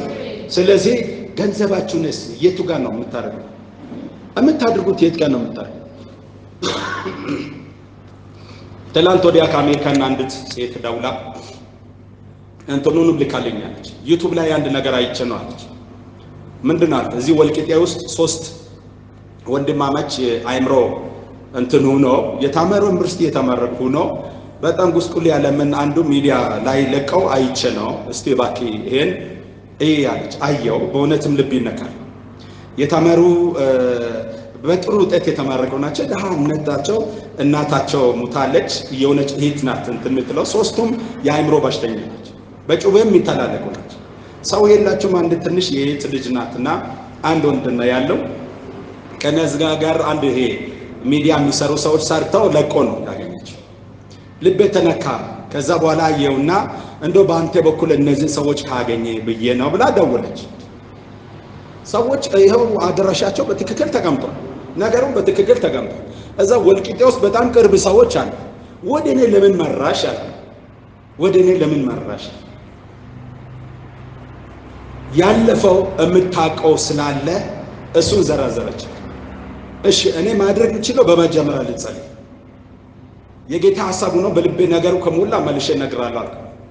እሱን ካየው በኋላ ስጸልይ እነዚህ ሰዎች ተደራሽ እንደሚያስፈልግ ፈለኩና በመጀመሪያ ሰዎቹ ጋር ደወልኩ። አደራሻቸው ስለ አገኘው አወራሁ ብዙ። አሁን ምንድነው እንዲደረግ የምትፈልገው አልኩ። ሳወራ 3 አማራጭ ነው ያለው ለእንደዚህ አይነት ሰው። ወይም ጸሎት ነው፣ ወይም ጸበል ነው፣ ወይም ሕክምና መውሰድ ገንዘብ ነው በሚያምኑበት። በ3ቱም ውስጥ የእግዚአብሔር እጅ እንደሚገባ ቃል ሃሌሉያ። ግን አንድ ነገር ማድረግ እችላለሁ። እኔ አገልጋይ ነኝ፣ ስምንም አውቃለሁ። ሐዋርያ በርናባስ ነው የሚባለው፣ አዲስ አበባ ነው የምኖረው። አንድ ሰው አይተው እስቲ ጠይቅ ብሎ ነው የሚጠይቀው። እነዚህ ሰዎች እንኳን ላድርግ ብሎ ብል መነሻ የሚሆንላቸው ምንድን ነው አልኩ። ሰውም የለንም፣ ሐኪም ቤትም ለመውሰድ ገንዘብ የለም፣ እስካሁን ድረስም እንትን ያለ የለም። ነገሩ እንደባሰነ ያለው አለ። ኦኬ መልሼ ሊደውልላቸው ነው ይላለው ብዬ ለዛ ሴት ሲደውል ይሄን ነገርኳት። ሪል በሆኑ ችግር ውስጥ ነው ያለው። አንቺ ብለሽ እኔ ስምንም ሰጥቻለሁ፣ እኔ ማፈር አልፈርግም፣ እንዳታሳፍኝ ስለ እግዚአብሔር እና አስቸጋሪ ነው የትውልድ ገንዘብ አይተው ማያድርገውን አይተው እንትን አለፈ ስለማቅ። ስለዚህ እኔ አድርጌያለሁ። በእርግጥ ነው እግዚአብሔር ይባለኝ እንጂ ሄዳለሁ፣ ለነሱም ብያለሁ። እኔ ልጸልይ እመጣለሁ፣ እጎበኛቸዋለሁ ብያለሁ። ወልቂጤ ውስጥ ነው ያለው። ከዛ ከፈለጋችሁ አለ እኔ ጋር የላኩትን ሊንኩን ልክላችኋለሁ፣ እዩ እናንተም ጸልይላቸው። ሃሌሉያ። ከዛ በኋላ አልኩኝ እንደ ብዬ ስል በቃ እስቲ እንደምንም ሞክሬ ምናምን የተቻለኝን አድርጋለሁ አለች። ይኸውላችሁ ጥሩ ነው ሐሳቡ ጥሩ ነው፣ ግን ጀስት እኔ አስቀድሞ ይሄን ኃላፊነት ስትሰጪኝ ማንን አይተሽ እንደሆነ ወቅ ብያለሁ። ሰዎች ገንዘብ ያዩ ይሄዳሉ። ወደ ገንዘብ ሲመጣ ስህተት ውስጥ ይገባሉ። ይሄ ጥሩ አይደለም። ክብር ለጌታ ይሁን። ከዛ በኋላ ምን አደረኩኝ? 3 አማራጭ ነው። አንደኛ ጸሎት በሚለው ላይ ካለው ግደለም እኔ ነክቼ በእጄ ላይ እግዚአብሔር ያስቀመጠውን አውቃለሁ። ሳልናካም ከእብደት የዳኑም አሉ፣ የተፈወሱም አሉ። አልተለወጠም ክርስቶስ፣ አልደከምም። እኔ ሊደክም ይችላለሁ፣ እኔ ማልጠቅም ልሆን ይችላለሁ። እሱ ዛሬም በስራ ነው፣ እሱን ማድረግ ይችላል። እሱን አድርጋለሁ። አንደኛ። ሁለተኛ ደግሞ ጸበል ነው የምንፈልገው ብሎ ከሆነ እምነታቸውን አልገፋም። ጌታ በዚህ ውስጥ ገብቶ እንዲፈውሳቸው ጸልያለሁ። በእንዲህ ውስጥም ገብቶ ፈውሷል። ክብር ለጌታ ይሁን። ሶስተኛ አሁን መነሻ የሚሆን ገንዘብ ያለው ሕክምና ነው ካለው ገንዘቡንም ማድረግ አለብሽ። እኔ ማድረገው ሁለት ውስጥ የጌታ እጅ እንዲገባ አድርጋለሁ። አንቺ አድርጋለሁ ብላሽ ያለ ገንዘቡን አድርጊ። እኔ ጋር ጸጋ አለ፣ እኔ አለው። ሶስቱ ነው ለእግዚአብሔር ምን ጸጋ፣ ገንዘብና ጸጋ፣ እውነተኛ ገንዘብና ሰው። ጸጋ ያለ ሰው ንፋስ ነው። ሰው ያለ ጸጋ አፈር ነው፣ ትርጉም የለው። ገንዘብ ያለ ሰው ቅጣል ነው። ገንዘብን ለተመረጠው ለእግዚአብሔር ዓላማ ስታድርጉ ነው ከእግዚአብሔር ዘንድ ትርጉም የምታገኙ። አለዛ ለራሳችሁም አይደለም ለትውልዳችሁ ማትረፊያ ነገር አይኖርም። ክብር ለጌታ ይሁን፣ ክብር ለጌታ ይሁን ብዬ አልኳት እና የተቻለኝን አድርጋለሁ። አካውንት ላክልኝ አለች። አሁን አካውንትን አልክም፣ እዛ አካባቢን ሌሎች አሉ። ሌሎች እሷን ያስታወቀኝ ሰው እባክህ ስማት ያለኝ ሰው አለ። አካውንትን አሁን አልክም። በመጀመሪያ ነገሮችን ልጸልይ ጌታ አካውንት ላክ ስል ልከለ። እየሰማችሁ ነው አይደል? እየሰማችሁ። ይሄ ገንዘብ የሚባል ነገር ገንዘቡ የማን ነው ብዬ ላጠና ይገባል። እስኪ አሜን። በርቀት ነው ያለችው። ጌታ ሆይ ያለ ሁሉ ጴንጤ አይደለም። አሜን ባሉልኝ። አይደለም ሬል ነው የሚለው ምኖረው ነው መኖር የሚፈልገው ነው። ጌታ ሆይ ጌታ ያለው የእግዚአብሔር ሰው ያለ ሁሉ ጴንጤ አይደለም። እግዚአብሔርን ያውቃል። እኔ ሁሉም ነገር ጌታን ጠይቄያለሁ። ሁሉም ነገር ጸልዬ ነው እርምጃ መውሰድ የሚፈልገው። እስኪ አሜን ትላላችሁ። አካውንትን አላኩ እጸልያለሁ። እናንተም ዛሬ በጸሎት ታገዙ።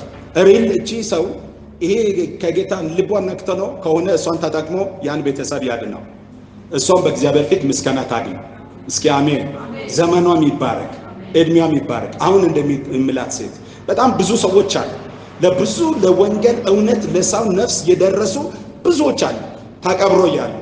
ከዚህ በኋላ እነሱ የሚገለጡበት ጊዜ ነው። እስኪ አሜን ትላላችሁ። ክብር ለጌታ ይሁን። ስለዚህ እውቀት ያድናል። እውነተኞች ወንድሞችን እወቁ ያለ ነው። አምስተኛ ማንነትን ማወቅ እውቀት። ማንነትን ማወቅ እውቀት። ማንነትን አንተ ማን ነህ? እኔ ማን ነኝ? ከየት ነው የመጣው? ምንጭ ምንድን ነው ብለህ ማወቅ አለበት። ማንነትን ማወቅ አለበት። ይሄ እውቀት ከባርነት ፍርሃት ያድናል። ከባርነት ፍርሃት ያድናል። ማንነትን ማወቅ፣ አይዴንቲቲን ማወቅ። አንተ የእግዚአብሔር ልጅ ነህ። መምሰል ያለብህ አባትህ ነው። እስኪ አሜን። አንቺ የእግዚአብሔር ልጅ ነሽ። መምሰል ያለብሽ አባትሽ ነው።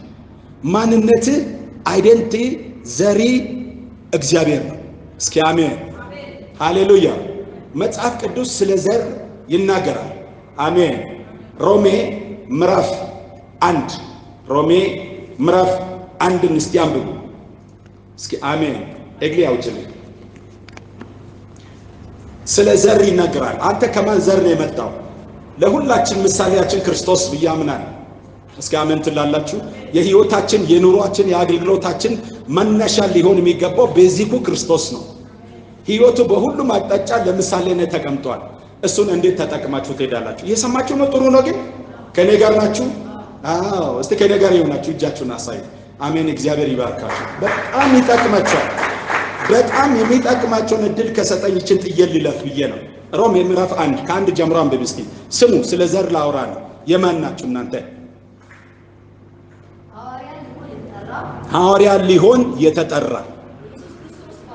የኢየሱስ ክርስቶስ ባሪያ ጳውሎስ በነቢያቱ አፍ ልብ አድርገው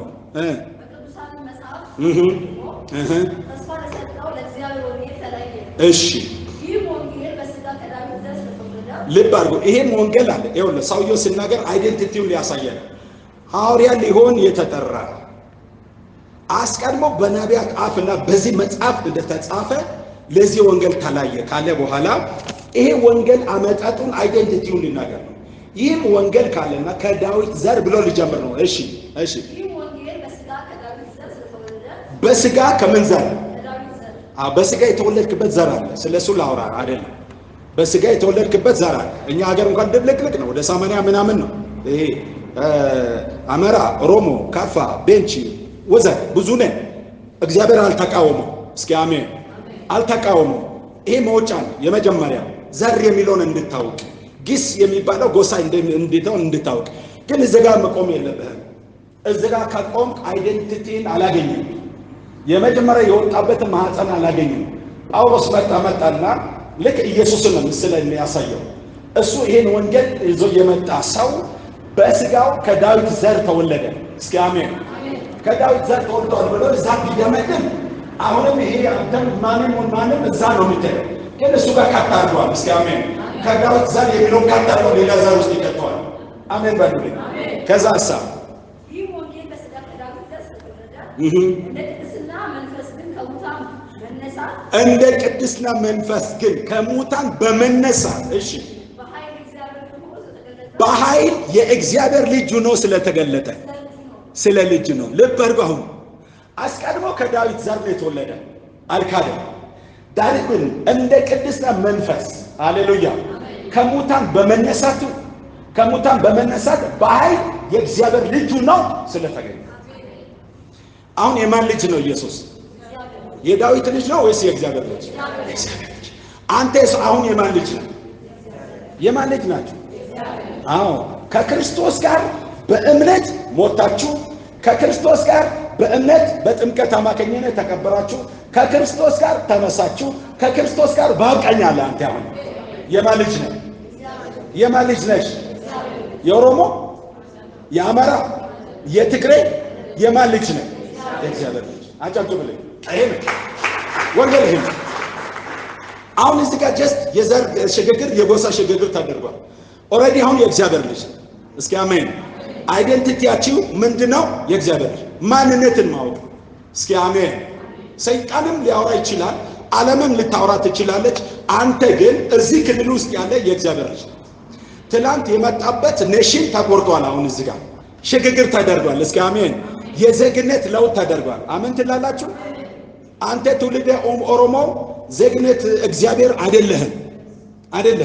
አንዳንዴ ትውልደ ኢትዮጵያ ዜግነት አሜሪካን የሚባል ቋንቋ ታውቃላችሁ አይደለም? አይደለም። አንተ በውልደት ነው የጀመርከው። አሜን ትላላችሁ? በውልደት ነው የጀመርሽው። ሃሌሉያ። በእውነት ቃል አስቦ ወለደ። እስኪ አሜን።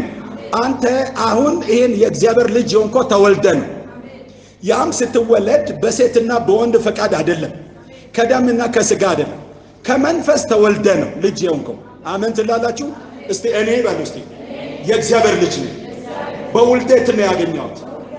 ዝርያን ያገኘው በሉ እስቲ በውልደት ነው ያገኘው። እኔ ትውልደ ሰው ዜጋ እግዚአብሔር አይደለሁም። እኔ ከእግዚአብሔር ነው የተወለድኩ በሉ እስቲ። ክብር አምጡ ለእግዚአብሔር። ማንነቴን ነው ወንድሜ፣ ማንነትን ይህን ማወቅ ነው። ይህን ማወቅ ነው። ከባርነት ነፃ ያወጣል። ከባርነት አመለካከት እስኪ አሜን።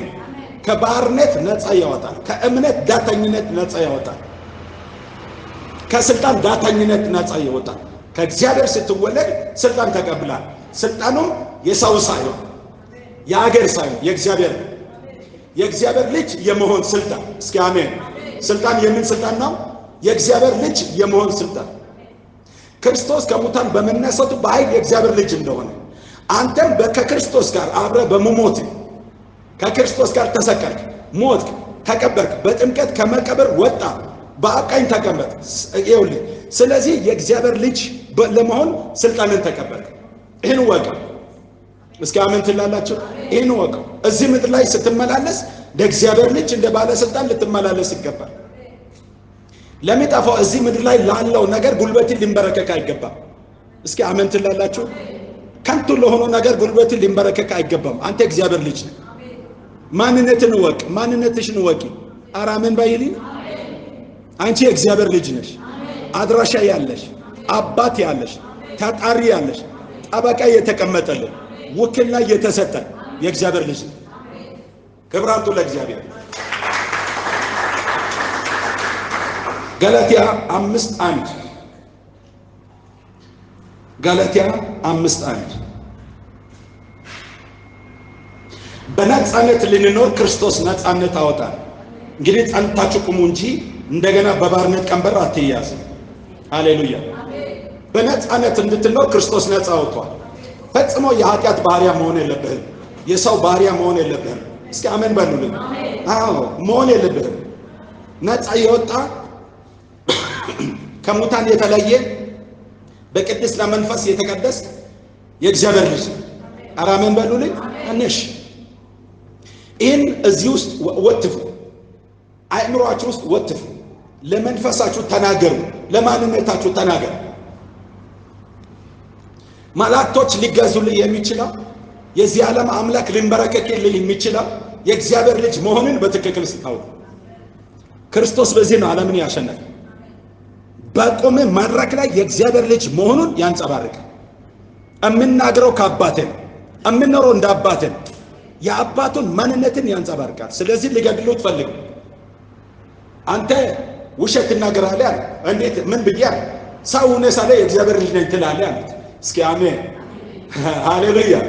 ሰው ሆነህ ሳለ የእግዚአብሔር ልጅ ነኝ ስላልክ ነው ምንቃወም ያለ። አሁን እናንተ ያላችሁ ግን አባቴ ወልዶኛል። ክብር ለጌታ ይሁን። እኔ ከእግዚአብሔር ታልኬ መጥቻለሁ። የእግዚአብሔር ልጅ ነኝ። የማርያም ልጅ አይደለም እንደምትሉ፣ የዮሴፍ ልጅ አለው፣ የዳዊት ልጅ አለው። እሱ ጊዜ አበቃ። አሁን ከሙታን በመነሳት የእግዚአብሔር ልጅ ሆኛል። አሜን በሉልኝ። አዎ ክርስቶስ ማቼ ነው የእግዚአብሔር ልጅ ሆኖ የተወለደ ብላችሁ ብትሉ ከሙታን ስነሳ ከትንሣኤ ማግስት። እስከዛ የዳዊት ልጅ ነው፣ የዮሴፍም ልጅ ብሏል፣ የማርያም ልጅ ብሎታል። ልክ ከሙታን ሲነሳ በቅድስና መንፈስ በኃይል ሲነሳ የእግዚአብሔር ልጅ ሆኖ ተገለጠ። ዳግመኛ ሞትን ላይ ይዘው በሞት ላይ ስልጣን ያለውን ገልብጠው የእግዚአብሔር ልጅ ሆኖ ተነሳ። ዳግመኛ ሞት አይዘው ይይዟል ወይ? ሞት ያሸንፈዋል። አሁን የእግዚአብሔር ልጅ እስቲ የእግዚአብሔር ልጅ ነው በል እስቲ። በቃ ያን ህይወት ነው የሰጠ የኔ ወንድም። ያን ነው ያንተ አይደንቲቲ ይሄ ነው። ማንነትን ማወቅ ከባርነት ነፃ ያወጣል። እስኪ አሜን። ስድስተኛ ልፍተን። ስድስተኛ በእኛ እየሰራ ያለውን የጸጋ ስጦታ ላይተው የማወቅ ዕውቀት። በእኛ እየሰራ ያለውን የጸጋ ስጦታ ላይተው የማወቅ ዕውቀት። ድብልቅልቅ በሆነው ህይወት እንዳትገቡ። ልዩ ልዩ ጸጋ አለ። ላጋሽነ አያችሁ ወደ 127 ጸጋ ስጦታዎች አሉ። ያስተምርኩ ነው አሁን። ከዛ ውስጥ በአንተ ውስጥ ባለው መዝገብ ላይ ምንድን ያለው? በእያንዳንዱ በዚህ ሸክላ ውስጥ መዝገብ አለ። አንተ አለ። በእውነትና ጸጋ ተሞልቶ በአንተ አድሯል። በአንቺ ውስጥ አሁን የተቀመጠው ምንድን ነው? እሱን ላይቶ ማወቅ። ፍሬያማ የምትሆነው ጌታ ሲመጣ ማትወቀሰው እሱን ማክሌት ማወቅ ነው። በእኛ እየሰራ ያለውን የስጦታን አይነት ላይቶ ማወቅ ዕውቀት። ይሄ ከፍርድ ያድናል። ከፍርድ ያድናል። የተሰጠን ማክሌት ካላወቅ ፍርድ ውስጥ ልትገባ ትችላለህ። በአንተ ውስጥ ያለው ነገር ላይተ ካላወቅ በሌላ ድንበር ውስጥ ትገባለህ። የራሱን ያላወቀ ሰው የሌላን ድንበር ይዘርፋል። ገብቷችኋል? የራሱን ያላወቀ ሰው የሌላን ድንበር ነው የሚዘርፈው። በራሱ ውስጥ ያለውን የማያውቅ ሰው በሰው ውስጥ ባለው ይኖራል። አሜን በሉልኝ። ይኖራል። አንተ ሙሉ ነህ፣ የእግዚአብሔር ልጅ ነህ። በአንተ ውስጥ አስቀምጧል፣ በአንቺ ውስጥ አስቀምጧል። እሱን ላይተ ማወቅና ስራ ላይ ማድረግ። እስኪ አሜን ትላለህ? ጌታ ሲመጣ ሽልማት ልታገኝ የሚችለው እዛ ጋር ለግስ ነው የሚለው፣ ሰጪ ነው የሚለው፣ ምንድን ነው የምትለው፣ እርዳታ፣ ተአምራት ብዙ ናቸው። ጸጋ ግን ይህን ላይተ ማወቅ። ይህን ላይተ የምታውቀው እንዴት ነው? ቅድም መግቢያ ላይ እንዳለ በመማር ሃሌሉያ፣ በመማር ጸጋ የሚለው የጸጋ ስጦታ ምን እንደሚል 125 አለ ብያለሁ። ዝርዝሯን እያንዳንዷን በእግዚአብሔር ቃል ማየት፣ በውስጥ የተሰወረውን ማወቅ፣ ጊዜ መስጠት፣ ማክሌትሽን ማወቅ፣ የተሸከምሽውን ማወቅ፣ በውስጥሽ ያለውን ጽንስ ማወቅ እሱን ለማወቅ መማር፣ ጊዜ መስጠት። ያዕቆብ 3:1 ወንድሞች ሆይ ከእናንተ ብዙዎች አስተማሪዎች አይሁኑ፣ የባሰው ፍርድ እንዳትቀበሉ ይላል። አስተማሪ መሆኑን በጥንቃቄ ሳያውቅ አስተማሪ በመሆን ከእግዚአብሔር ፍርድ በታች ልትወርቅ ትችላል። ተንባይ መሆንን ሳታውቅ ተንብዬ ልትወርቅ ትችላል። ሰባኪ መሆንን፣ ዘማሪ መሆንን፣ ጸላይ መሆንን፣ እርዳታ ሳጭ መሆንን ሳታውቅ በምታደርገው ከፍርድ በታች ትወርቃለህ። የሌላውን ሰው ስራ ነው የዘረፍከው፣ የሌላውን እድል ነው የወሰድከው፣ ትጠየቅበታለህ። አራሜን በሉልኝ። ታዲያ ለዚህ ነው ሐዋርያቶች ሁሉም ሐዋርያት ናቸው ይላል፣ ሁሉም ነቢያት ናቸው ይላል። እያንዳንዱ መንፈስ ቅዱስ ለጥቅም እንደሰጠ እያንዳንዱ አካልን ይገነባል።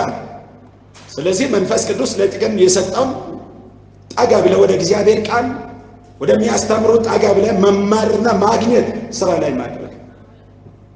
ሁለት ፍርድ ነው የሚጠበቀው። አውቀ ስራ ላይ ባታድርግ ማክሌቱን ቀብራልና ሲመጣ ጌታ ወደ ውጭ ይጣላል። ጥርስ መፈጨት ለቅሶ ይሆናል ያለ ይሆናል። ሁለተኛ ክስተት የሚሆነው አውቀን ቢሆን በትክክል ስራ ላይ ባታድርግ ከፍርድ በታች ትወድቃለህ። ስለዚህ በውስጣችሁ ያለውን ስጦታን ላይተው ማወቅና ስራ ላይ ማድረግ ከምን ያድናል? ከፍርድ ያድናል። እየሰማችሁ ነው?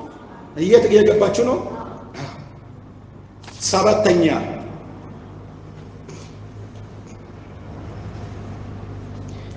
የትንሣኤን ኃይል ማወቅ።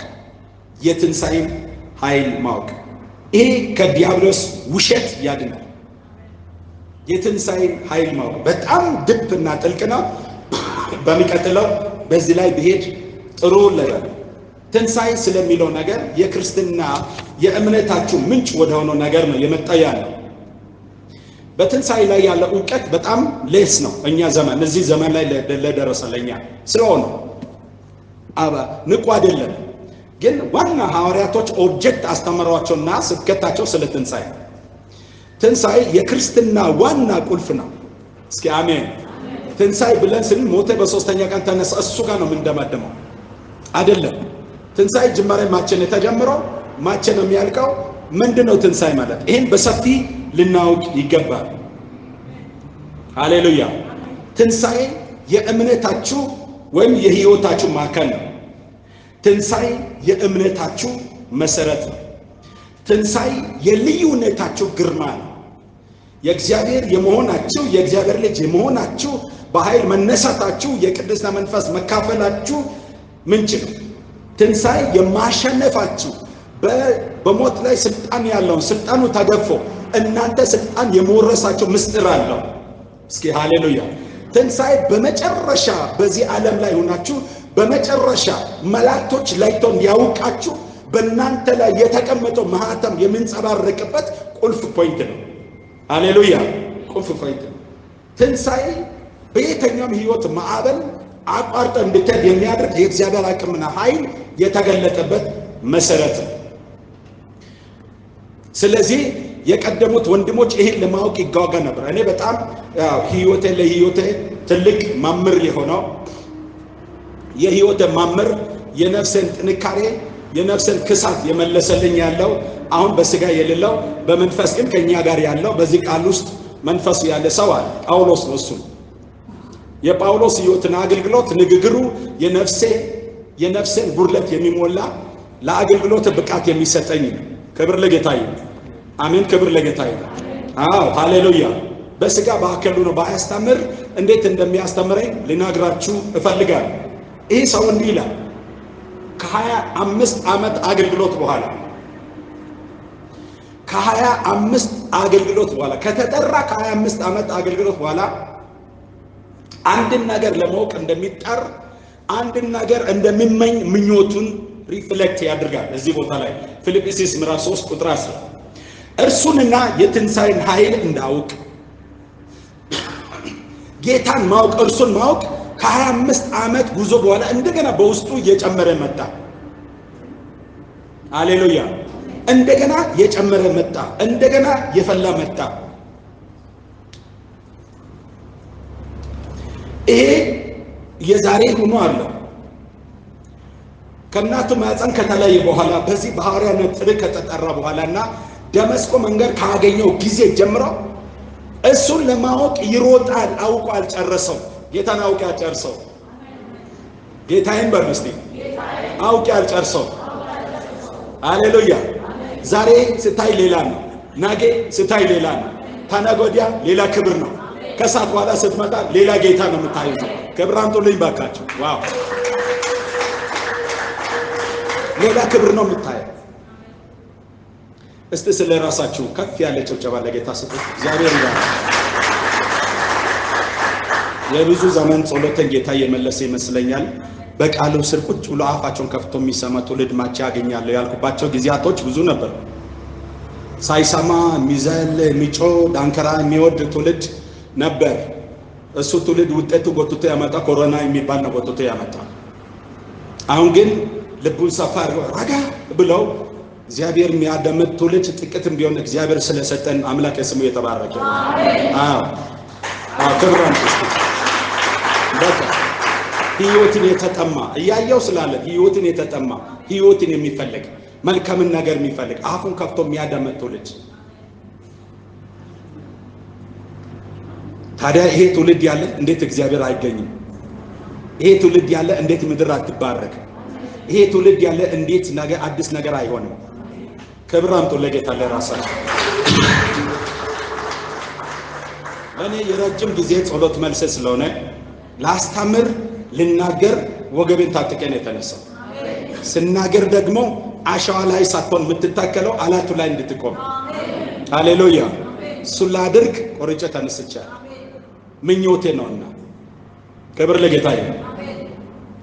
ይህ ሰው ከ25 ዓመት አገልግሎት በኋላ እርሱንና ይላል እርሱን ስል ራሱን ኢየሱስን ነው። ሃሌሉያ።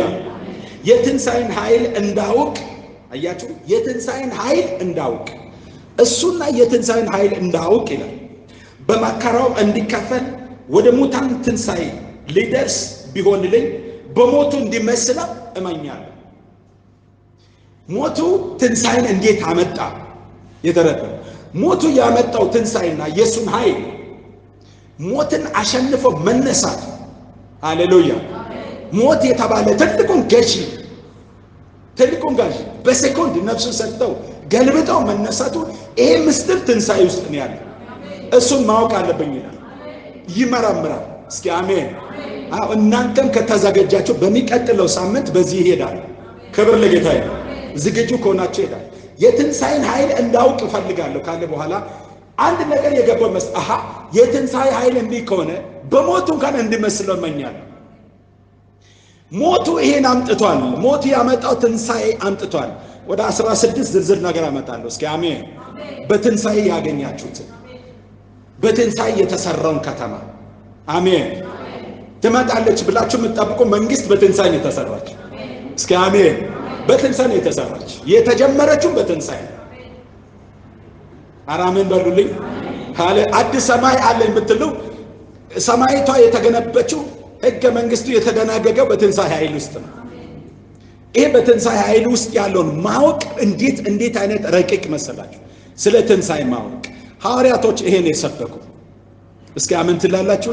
ይሄን የሰበኩ እርካሽ የሆነ ይሄ ጎሳ አልሰበኩም፣ ዘር አልሰበኩም፣ የሚጠፋ ነገር አልሰበኩም። ትንሣኤ ነው የሰበኩ። የትንሣኤ ምስክሮች ነበሩ። ይሄ የሚሞት በማይሞት ሲለወጥ እንድታገኝ የሚገባው አንጸባራቂ ወርቃማ ህይወት ነበር የሰበኩ። የትንሣኤ ምስክሮች ነበሩ። የትንሣኤ ሰባኪዎች ነበሩ። በቆሙበት ስለ ሙታን ትንሣኤ ይከራከሩ ነበር፣ ይነጋገሩ ነበር። በትንሣኤ ውስጥ ነው ልዩ ክብር ያለ። ሃሌሉያ። ስለ ሰማይም ስለ ምድርም ስለ ፊተኛ አዳም ስለ ኋለኛ አዳም እስኪ አሜን ትላላችሁ? ስለ ትንሣኤ እንዲህ ከሆነማ የትንሣኤ የሙታን ትንሣኤ ከሌለማ ወንጌላችን ከንቱ ነው፣ እኛም ደክመናል ይላል ጳውሎስ። ከሙት ባሻገር የሚገኝ ይህን ስጋ ስትለቅ የምታገኘው እስኪ አሜን። ከዚህ ስጋ ስትላይ የምታገኘው እላይ የምጠብቅ መላእክቶች ሊያይ የሚማኘው ካንተ ቀድሞ የሄዱ ቅዱሳን የሚደነቁ ገና ሙላት ውስጥ አልገቡም። ካንተ ቀድሞ የሄዱ ቅዱሳን ሙላት ውስጥ ገና አልገቡም። እስኪ አሜን በሉልኝ። ፍጹም አልሆኑም ገና። ሃሌሉያ። እነሱ በእምነት ከሞት ጥላ በታች ነበሩ፣ በትንሣኤ ኃይል የተነሱ። እሱ ከሙታን በተነሳ ጊዜ ጥቂቶች አምነው የሞቱትን ነፍስ ከፍርሃት በታች ተገዝቶ ሳለ ነፃ ይዞ ነው ወደ ኢየሩሳሌም ወደ ጽዮን የገባው። እስኪ አሜን ሃሌሉያ። ይሁንና ግን አሁንም ቢሆን ይሄን የትንሣኤ ኃይልና እዛ ጋር ያለውን የዛ ያለውን በሰማይ አሁን ያለውን በለቤት መሆን የሚችለው ያላንተ ያን መሆን አይችልም። ዕብራውያን ምዕራፍ 11 ቁጥር 39 እና 40 እናንብብና እንጨርስ። በትንሣኤ የመጣውን ምስጢር ላሳያችሁ።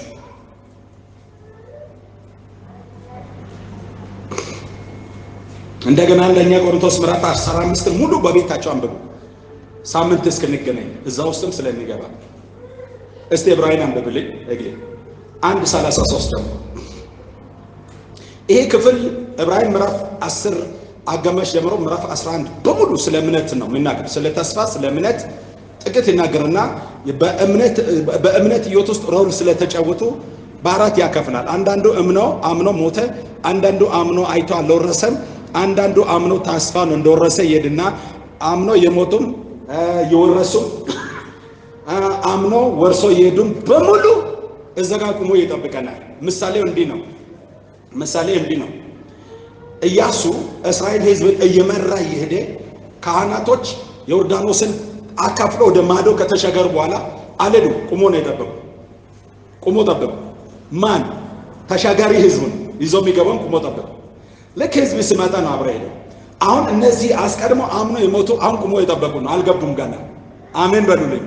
ለምን ብለህ ብጠይቅ መልስ ታገኛለህ። እሺ ባይልኝ ከ39 እና 40 እነዚህ ሁሉ በእምነታቸው ተመስክሮላቸው ሳሉ የሰጠውን የተስፋ ቃል አላገኙም። እነዚህ ሁሉ በእምነታቸው ተመስክሮላቸው ሳሉ የተሰጠውን የተስፋ ቃል አላገኙም።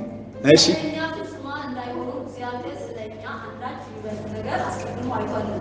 አይልባል። እነዚህ ሁሉ በእምነታቸው ተመስክሮላቸው ማለት ነው።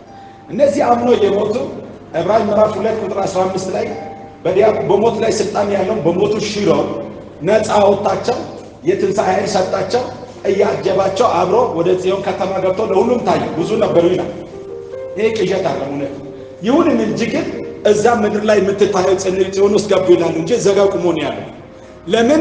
ያለ አንተ ፍጹም እንዳይሆን አንተ እስክትመጣ ድረስ አብሮ ነው የሚገቡ። ኧረ ክብራንቶ ባካቸው፣ ኧረ ሰዎች፣ ኧረ ባካቸው እንዴ! እየጠበቁ ነው። እነ አብርሃም እነ ዳዊት እነዚህ በእምነታቸው የተመሰከሩ ልክ ከተማይቷ ባርነት ቆሞ እየጠበቁ ነው። ሃሌሉያ! ለምን? ያለ አንተ ፍጹም መሆን ስለማይችል ልክ አንተ ስትመጣ ሙላት ይፈጸምና ይገባል። ክብራንቶ አሁን 12 ደጆች አልተከፈቱም። አሜን። የሰማይ ደጆች አልተከፈቱም። ነፍሳቸው የጻድቃን ነፍስ በተመደበላቸው ከተማ ውስጥ ነው። ሞትን ላይ የተነጠቁ ቅዱሳን የሚያርፉባት የጻድቃን ከተማ የምትባል ዓለም ውስጥ አለው። እነ ኤልያስ እነ ሄኖክ በደስታ ይኖራል። አሁን የሞቱ ጻድቃን ነፍስ በገነት ውስጥ ይኖራል፣ በደስታ ይኖራል። ግን ወደ ኢየሩሳሌም ወደ ጽዮን አልገቡም። በሩ አልተከፈተ። አንተ ያልመጣህ አንተ ስትመጣ ምለው ሙላቱ አንቺ ስለሆንሽ ያላንቺ ፍጹም መሆን ስለማይችል ልክ የእናንተ ሁለቱም ፍጹም ሆኖ ይገባል። እዛች ከተማ ውስጥ ማንም ሊገባ ይችላል እናንተ እስከመጣችሁ ድረስ። የእናንተ የምትመጡ ደግሞ እስኪ አሜን። የትንሣኤ ኃይል ሲገለጥ በሞቱ ከሰራው ይልቅ በክብር በማምጣቱ የሚገልጠው ሲገለጥ የመጨረሻ መለክ ሲነፋ ሁላችሁ ብድግ ስትሉ ከተማይቷ ብርግድ እንገባለን ማለት ነው። ገብራቱ ለጌታ። ስለዚህ እወቀው፣ ክርስትናዬን እወቀው፣ መጣራትን እወቀው፣ የተደረገልሽን እወቂ። የምትኖርባት ምድር አይሽተታችሁ፣ ሊመጣ ያለውን መንግስት እወቀው። ለዚህ ተጠርተሃል። ክብር ለጌታ ይሁን። እነዚህ 7 ውጤቶች ከ7 ጥፋት ያድናል። አንድ ብዬ ያሳያችሁ ጌታን ማወቅ ብያለሁ። ይሄ ከነፍስ ክሳትና እራብ ያድናል ብያለሁ። ሁለተኛ መጽሐፍትና የቃሉን ኃይል ማወቅ ብያለሁ፣ ከስህተት ያድናል ብያለሁ። ሶስተኛ ዘመንና የዘመኑን መልእክት ማወቅ ብያለሁ፣ ከውድቀት ያድናል ብያለሁ። አራተኛ እውነተኛ ወንድሞችን ማወቅ ብያለሁ፣ ከውሸታም ወንድሞች ወጥመድ ያድናል ብያለሁ። አምስተኛ ማንነትን ማወቅ ብያለሁ፣ ከባርነት ያድናል። ስድስተኛ በእኛ ያለውን ጸጋ ስጦታ ላይቶ ማወቅ ብያለሁ፣ ከፍርድ ያድናል። ሰባተኛ የትንሣኤን ኃይል ማወቅ ብያለሁ፣ ከዲያብሎስ ውሸት ያድናል። ተነስተን እንጸልይ። ሃሌሉያ! ከፍ ያለ ክብር ያመጣን ጸሎት። አሜን። ሃሌሉያ! ሃሌሉያ! ስንቶቹ ናችሁ ደስ የተሰኛችሁ? በእውነት ከልብ ዛሬ የክርስትናችሁ ማዕረግ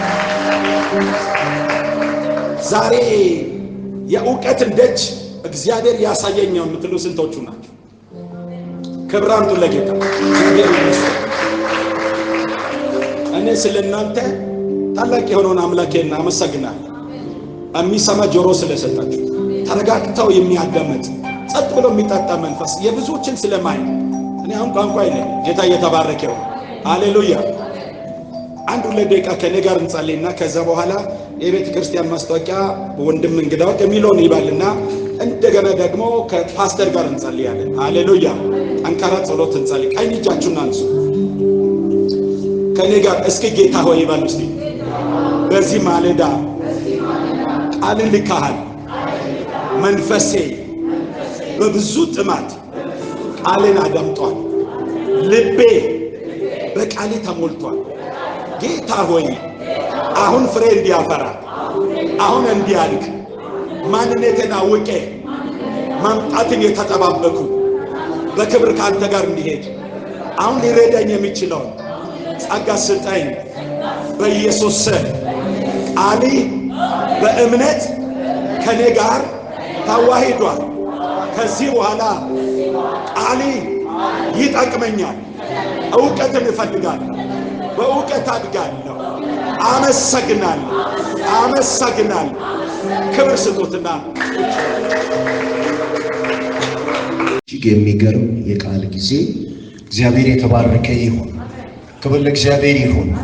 ጊዜን የሰጠን እግዚአብሔር፣ መንፈሱን የሰጠን እግዚአብሔር፣ ቃሉን የሰጠን እግዚአብሔር፣ ሰዎችን የሰጠን እግዚአብሔር፣ እንዲህ ደግሞ መሰባሰብ እንድንችል መሰባሰብ የምንችልበትን ጸጋ የሰጠን እግዚአብሔር የተባረከ ይሁን። እግዚአብሔር ልክ ነው። አሜን። ክብር ለእግዚአብሔር ይሁን። ከእግዚአብሔር ቃል አነብና ጸልያለሁ። ጸልየን ነው የምንሄደውና እንጸልያለን። እግዚአብሔር አብሮን ይሆናል። እስቲ አሜን። ምንድነው ያልኩት? እንጸልያለን። እግዚአብሔር አብሮን እግዚአብሔር አብሮን ይሆናል በሉ እስቲ። እንጸልያለን። እግዚአብሔር አብሮን ይሆናል። እንጸልያለን። እግዚአብሔር ድምፃችንን ሰምቶ ለጥያቄያችን መልስ ይሰጣል። እስቲ ለጥያቄ መልስ ይሰጣል በሉ እስቲ። ላላችሁበት ነገር እግዚአብሔር መልስ ይሰጣል። አላውቅም፣ ማለዳ ስወጣ በዚህ መንፈስ ነው የወጣሁትና እግዚአብሔር ያለኝ ነገር ምንድነው? መልስ አለ። መልስ አለ። አሜን።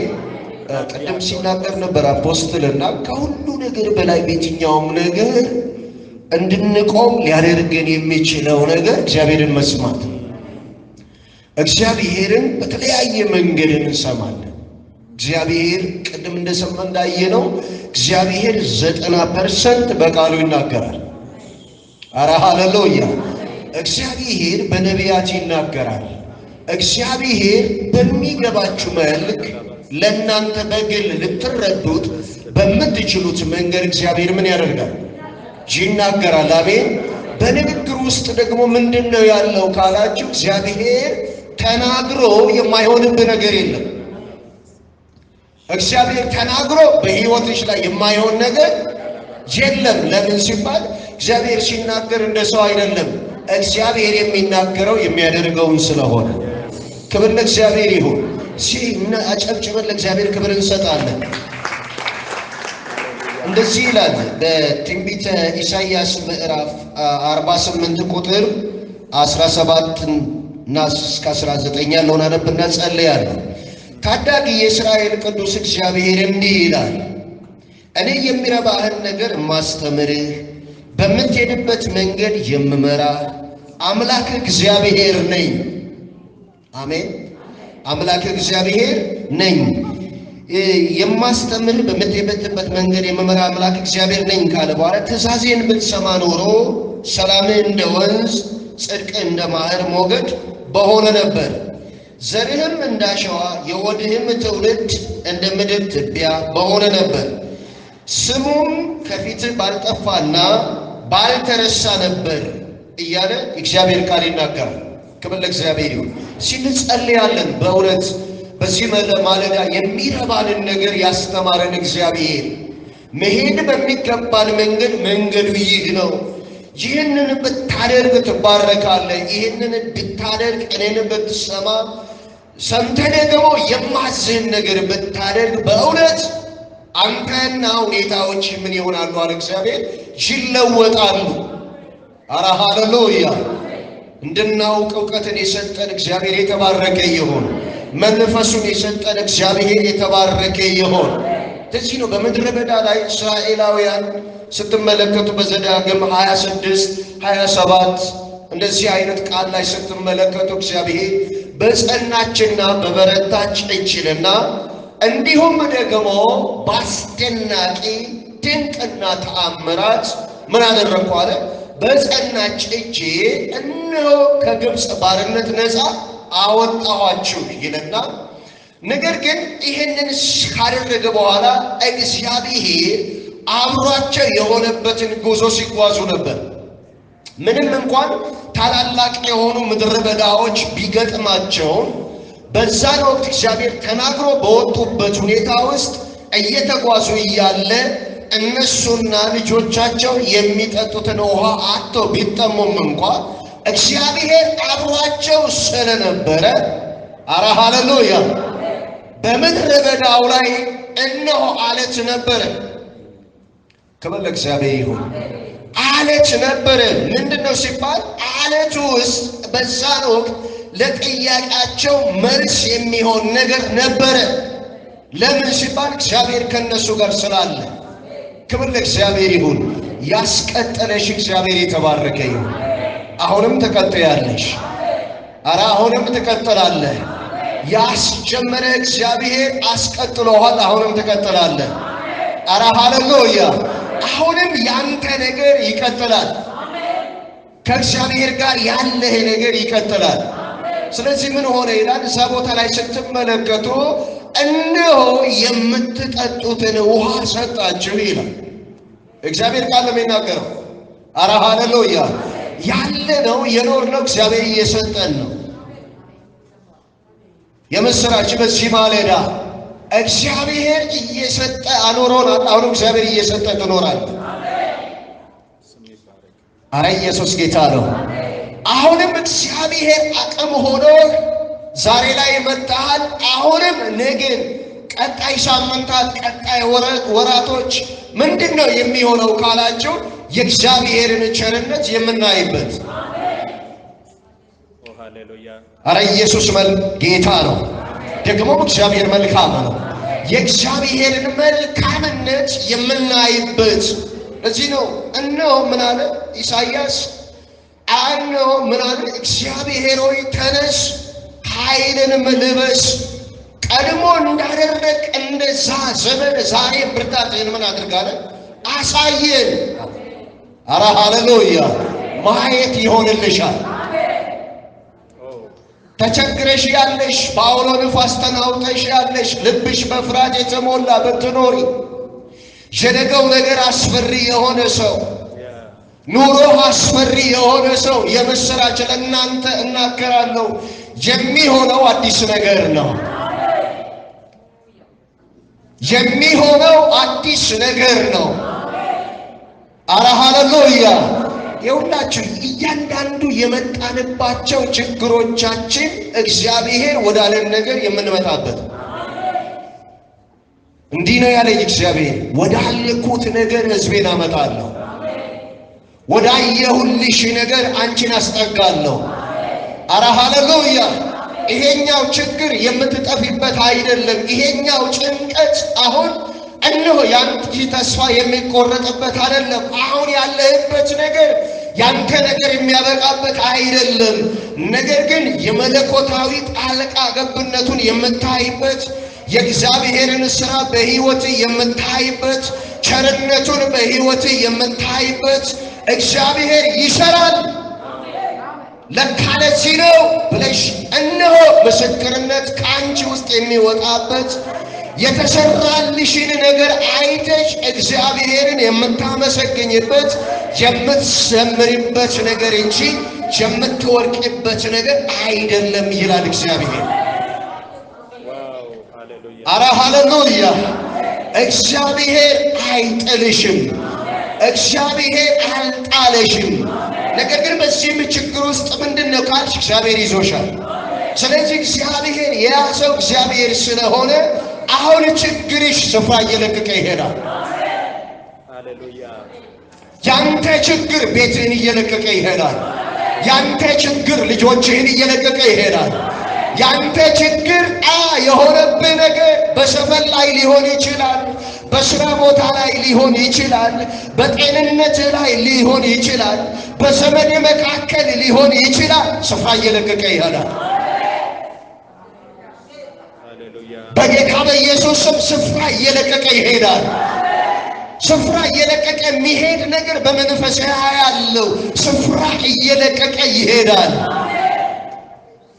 ያንቺ ነገር እየጸና ይሄዳል። የጠወለገው ነገርሽ እያበበ ይሄዳል።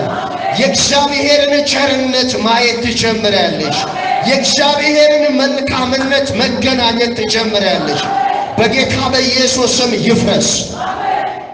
አባቶይ የሕዝብህን ኪዳን የሚታገድ በሰጠህን የእምነት ጸጋ እግዚአብሔር ቤተ ክርስቲያን በተጠራችበት እንድታገለግል በተሰጣት ስልጣን እንጸልያለን።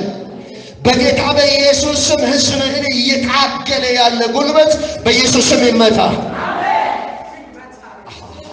ሕዝብህን ረፍት የከለከለ፣ ሰላም የከለከለ፣ እድገት የከለከለ፣ ደስታን የከለከለ፣ መትረፍን የከለከለ እግዚአብሔር አባቶይ በዚህ ማለዳ በሰማነው ቃል ስልጣን እጸልያለሁ። በመንፈስ ኃይል እጸልያለሁ። በስመ ስልጣን እጸልያለሁ። በጌታ በኢየሱስ ስም የዚህ ሕዝብ በረከት የተለቀቀ ይሆን። ያየህላቸው በረከት በኢየሱስ ስም ይለቀቅ።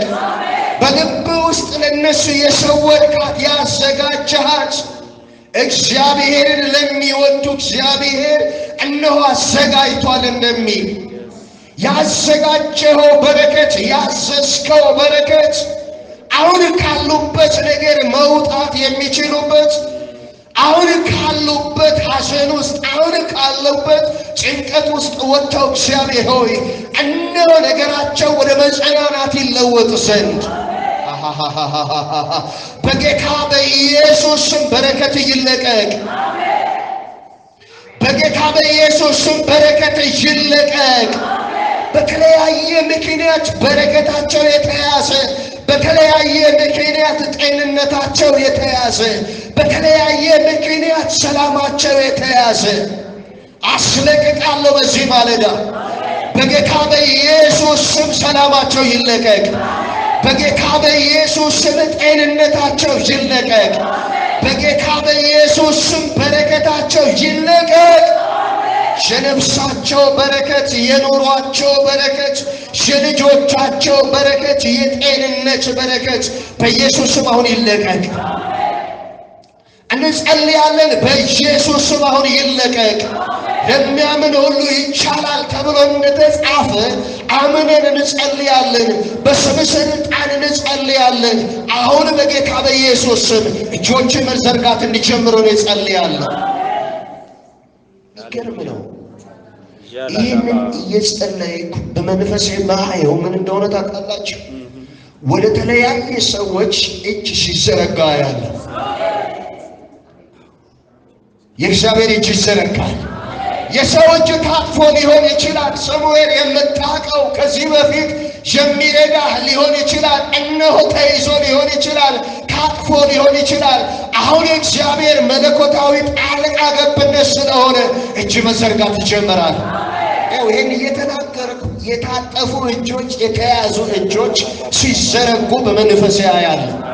እግዚአብሔር እንዲህ ይለኛል፣ ይህ ይሆናል፣ ይህ ይሆናል፣ ይህ ይሆናል፣ ይህ ይሆናል። ይህንን እየተናገርኩ አንዳንድ ሰዎች በሳቅ ሲሞሉ አያለሁ። ነገርሽ ወደ ሳቅ ይቀየራል። ሐዘንሽ ወደ ደስታ ይቀየራል። ይቀየራል። ያዘኑ ሰዎች አያለሁ። በውስጥ ማንነታቸው በመንፈሴ ያዘኑ ሰዎችን አያለሁ። ግን እግዚአብሔር እንዲህ አለኝ፣ በማደርገው ነገር እነሆ ሰላም ይሆናል አለኝ። በማደርገው ጣልቃ ገብነት ወደ እናንተ በምመጣበት አመጣት አሁን ሃሌሉያ ለቅሶ ወደ ሳቅ ይቀየራል። ለቅሶ ወደ ሳቅ ይቀየራል። ለቅሶ ወደ ሳቅ ይቀየራል። ሐዘን ወደ ደስታ ይቀየራል። ጭንቀት ወደ ሰላም ይቀየራል። የሚገርም ነው በጣም። አሁንም በመንፈሴ አያለው እግዚአብሔር የሚፈጥንላቸውን ሰዎች አያለው። እንደዚህ አለ፣ እኔ ስላንቺ ጉዳይ እፈጥናለሁ አለኝ። አላውቅም። አሁን ፍጥነት የሚያስፈልገው ነገር አለ። አሁን ፈጣን የሆነ ጣልቃ ገብነት የሚያስፈልገው ነገር ያለ እንደዚህ አይነት ሁኔታ ውስጥ ያላችሁ ሰዎች በመንፈስ ያያሉ። እግዚአብሔር እንደዚህ አለኝ፣ አይቻለሁ። እነሆ ፈጣን የሆነ ጣልቃ ገብነት ይሆናል በላቸው ነው። አረ ሃሌሉያ! አሁን ያንቺ ነገር መፍጠን አለበት፣ ይፈጥናል። መፍጠን አለበት፣ ይፈጥናል። መሆን አለበት፣ ይሆናል። መፈታት አለበት፣ ይፈታል። መሰራት አለበት፣ ይሰራል። መውደቅ ያለበት ነገር ይወድቃል። ሰፈር መልቀቅ ያለበት ነገር ይለቃል። ከመንገድሽ መነቀል ያለበት ይነቀላል። ጉጦ ይነቀላል። እንቅፋቱ ይነቀላል። አላውቅም፣ የሆነ እንቅፋት ያለባችሁ ሰዎች አደመጡኝ። በዚህ ማለዳ በሕይወታችሁ ላይ በነገሮቻችሁ ላይ ወደ ታሰበው ነገር ማለፍ እንዳትችሉ ተደነቃቅፋችሁ የቆማችሁ በሕይወታችሁ ላይ እንቅፋት የሆነባችሁ እንቅፋት ያለባችሁ ሰዎች እግዚአብሔር አምላክ እንደዚህ ይለኛል፣ እንቅፋቱን የማነሳው እኔ ነኝ፣ ይነሳል አለ። እንቅፋቱ ይነቀላል። ከመንገዳችሁ ላይ እንቅፋቱን እጠርገዋለሁ አለኝ። እግዚአብሔር ነገርን ያስተካክላል። እግዚአብሔር እንዲህ ይለኛል፣ ያንተን ነገር አስተካክላለሁ። አላውቅም፣ ወንድ ነው ለወንድ ነው። ያንተን ነገር አስተካክላለሁ። በጣም የሚገርም ነውና ይስተካከላል። ግዴለም እመኑና እግዚአብሔር ሲያደርግ ለምስክርነት ነው። መስክሩ ደግሞ። እግዚአብሔር ይባረክ። ሰዎች እያስቆሙ ሲናገሩን ከብዙ ጊዜ በፊት ያገለገልኳቸውን የረሳሁትን ሁሉ ሲናገሩ አያለው። ምክንያቱም ለእኔ ሳይሆን ለእግዚአብሔር ክብር። አረ ሃሌሉያ! እኛ ከራሳችን ሳይሆን እግዚአብሔር የሚለንን እንላለን። ነገሬ ሲቀየር እግዚአብሔር አደረገ ብለህ ተናገር። አረ ኢየሱስ ጌታ ነው። አረ ኢየሱስ ጌታ ነው። አረ ኢየሱስ ጌታ ነው። አንዲት ሴታ ያለው በመንፈሴ እኔ እዋጋልሻለሁ ይለኛል። አላውቅም፣ እዋጋለሁ። የምዋጋው እኔ ነኝ በላት አለኝ። አላውቅም፣ የሆነ እዋጋልሻለሁ ነው የሚለኝ። አንዲት ሴት አለች፣ በጣም የተጨነቀች ውጊያ የበረታባት ሴት ናት። እግዚአብሔር ሆይ ለምን ተውከኝ ትላለች። እግዚአብሔር ሆይ በርትቶብኛል፣ ይህ ነገር ከአቅሜ በላይ ነው፣ እነሆ አቅቶኛል የምትል ሴት፣ ምን ልሆን ምን ላድርግ የምትይ ሴት አለሽ። እግዚአብሔር እንደዚህ ይበላት፣ ውጊያውን እኔ እዋጋለሁ፣ ደግሞም በሚገርም ሁኔታ እነሆ ዓይናቸው እያየ ስፍራሽን እቀይራለሁ ማለት ነው። ኧረ ሃሌሉያ! ይሄን የምሰራው እኔ ነኝ ለተሻለ ነገር። እግዚአብሔር የተሻለን ነገር ስላየ አሁን ያለው ነገር አሁን የሆነብሽ ነገር እነሆ እግዚአብሔር አንቺን ወደ ተሻለ ስፍራ ወደ ተሻለ ነገር ሊያመጣ ስለሆነ እነሆ ውጊያሽን እኔ እዋጋለሁ፣ ነገርሽን እኔ አስተካክላለሁ። እነሆ ዓይናቸው እያየ ደግሞ ስፍራሽን እቀይራለሁ። እግዚአብሔር ሆይ እናመሰግንሃለን። ክብር ሁሉ ላንተ ይሁን። ይህ ሕዝብ እግዚአብሔር ቃልህን እንደሰማ እግዚአብሔር አባት ሆይ አንተን ተስፋ እንዳደረገ እግዚአብሔር አባት ሆይ ሲወጣና ሲገባ እግዚአብሔር ሆይ ሲተኛና ሲነሳ አብሮነትህ ከእሱ ጋር እንዲሆን አብሮነትህ እንዲበዛላቸው ሰላምህ እንዲበዛላቸው ጥበቃህ እንዲበዛላቸው በኢየሱስ ስም ጸልያለሁ። በጸጋው ቃል የተባረኩ ይሆኑ። ስምህ የተባረከ ይሁን። እግዚአብሔር ሆይ አሁንም ኃይላቸው ይታደስ፣ አሁንም ጉልበታቸው ይታደስ፣ አሁንም መንፈሳቸው ይታደስ። በኢየሱስ ስም ድካም በብርታት የተዋጠ ይሁን። አሁንም ጸልያለሁ እግዚአብሔር አባት ሆይ ድካም በብርታት የተዋጠ ይሁን። አለማመናቸው ወደ ማመን የተቀየረ ይሁን። በኢየሱስ ስም ውድቀት የተመታ ይሁን። የትኛውም የተመከረ ምክር እነሆ የተልእኮ መንፈስ የተለያየን ዕቅድ ይዞ የወጣ የክፋት ኃይላት ስልጣናት አሰራር በኢየሱስ ስም የፈረሰ ይሁን። ከሳምንታቸው ላይ በኢየሱስ ስም የፈረሰ ይሁን። ከትዳራቸው ላይ በኢየሱስ ስም የፈረሰ ይሁን። ከመውጣት መግባታቸው ላይ እግዚአብሔር ሆይ ጠላት ዕቅድን አውጥቶ መክሮ መሐላና ኪዳን አድርጎ የወጣበት አጀንዳ ስም ተሰጥቶት እግዚአብሔር አድራሻ ተሰጥቶት ይህንን በዚህ ሰዓት ያንን በዚህ ሰዓት አደርጋለሁ ብሎ ዕቅድን ይዞ የወጣ እግዚአብሔር ሆይ የክፋት አሰራር በኢየሱስ ስም የፈረሰ ይሁን። በኢየሱስ ስም የተመታ ይሁን። ያንተ የበቀል እሳት እንዲመታቸው እንጸልያለን። ያንተ የቁጣ እሳት እንዲያርፍባቸው እንጸልያለን። የአደጋ መናፍስቶች በኢየሱስ ስም ይወጉ። የክፋት ኃይላት ስልጣናት የጥልቁ መንፈስ በኢየሱስ ስም ይወጋ። ስም ባንተ ጥበቃ የተሰወረ ይሁን። እናመሰግንሃለን። ክብር ምስጋና ላንተ ይሁን። ከፍ ከፍ በል በኢየሱስ ስም አሜን። ክብር ለእግዚአብሔር ይሁን። ፓስተር ጌታ ይባርክ። እስቲ ቅዱሳን እጆቻችሁና ልባችሁን ከፍ አድርገው የማለዳ ጸሎት በቡራኬ እንጨርስና ከሰዓት 10 ተኩል ጀምሮ ወደ ትምህርት ክፍለ ጊዜ ለመሄድ በጊዜ ጊዜውን እንጠቀማለን። ከፍ አድርጉ ልባችሁን እጃችሁን። እግዚአብሔር ይባርካችሁ፣ ይራራላችሁ። እግዚአብሔር ይባርካችሁ፣ ሰላሙንም ይስጣችሁ። እግዚአብሔር ይባርካችሁ፣ ፊቱንም ይመልስላችሁ። በአብ በወልድ በመንፈስ ቅዱስ አንድ አምላክ ስም አሜን። በደሙ ተሸፍናችሁ ውጡ። ጌታ ይባርካችሁ።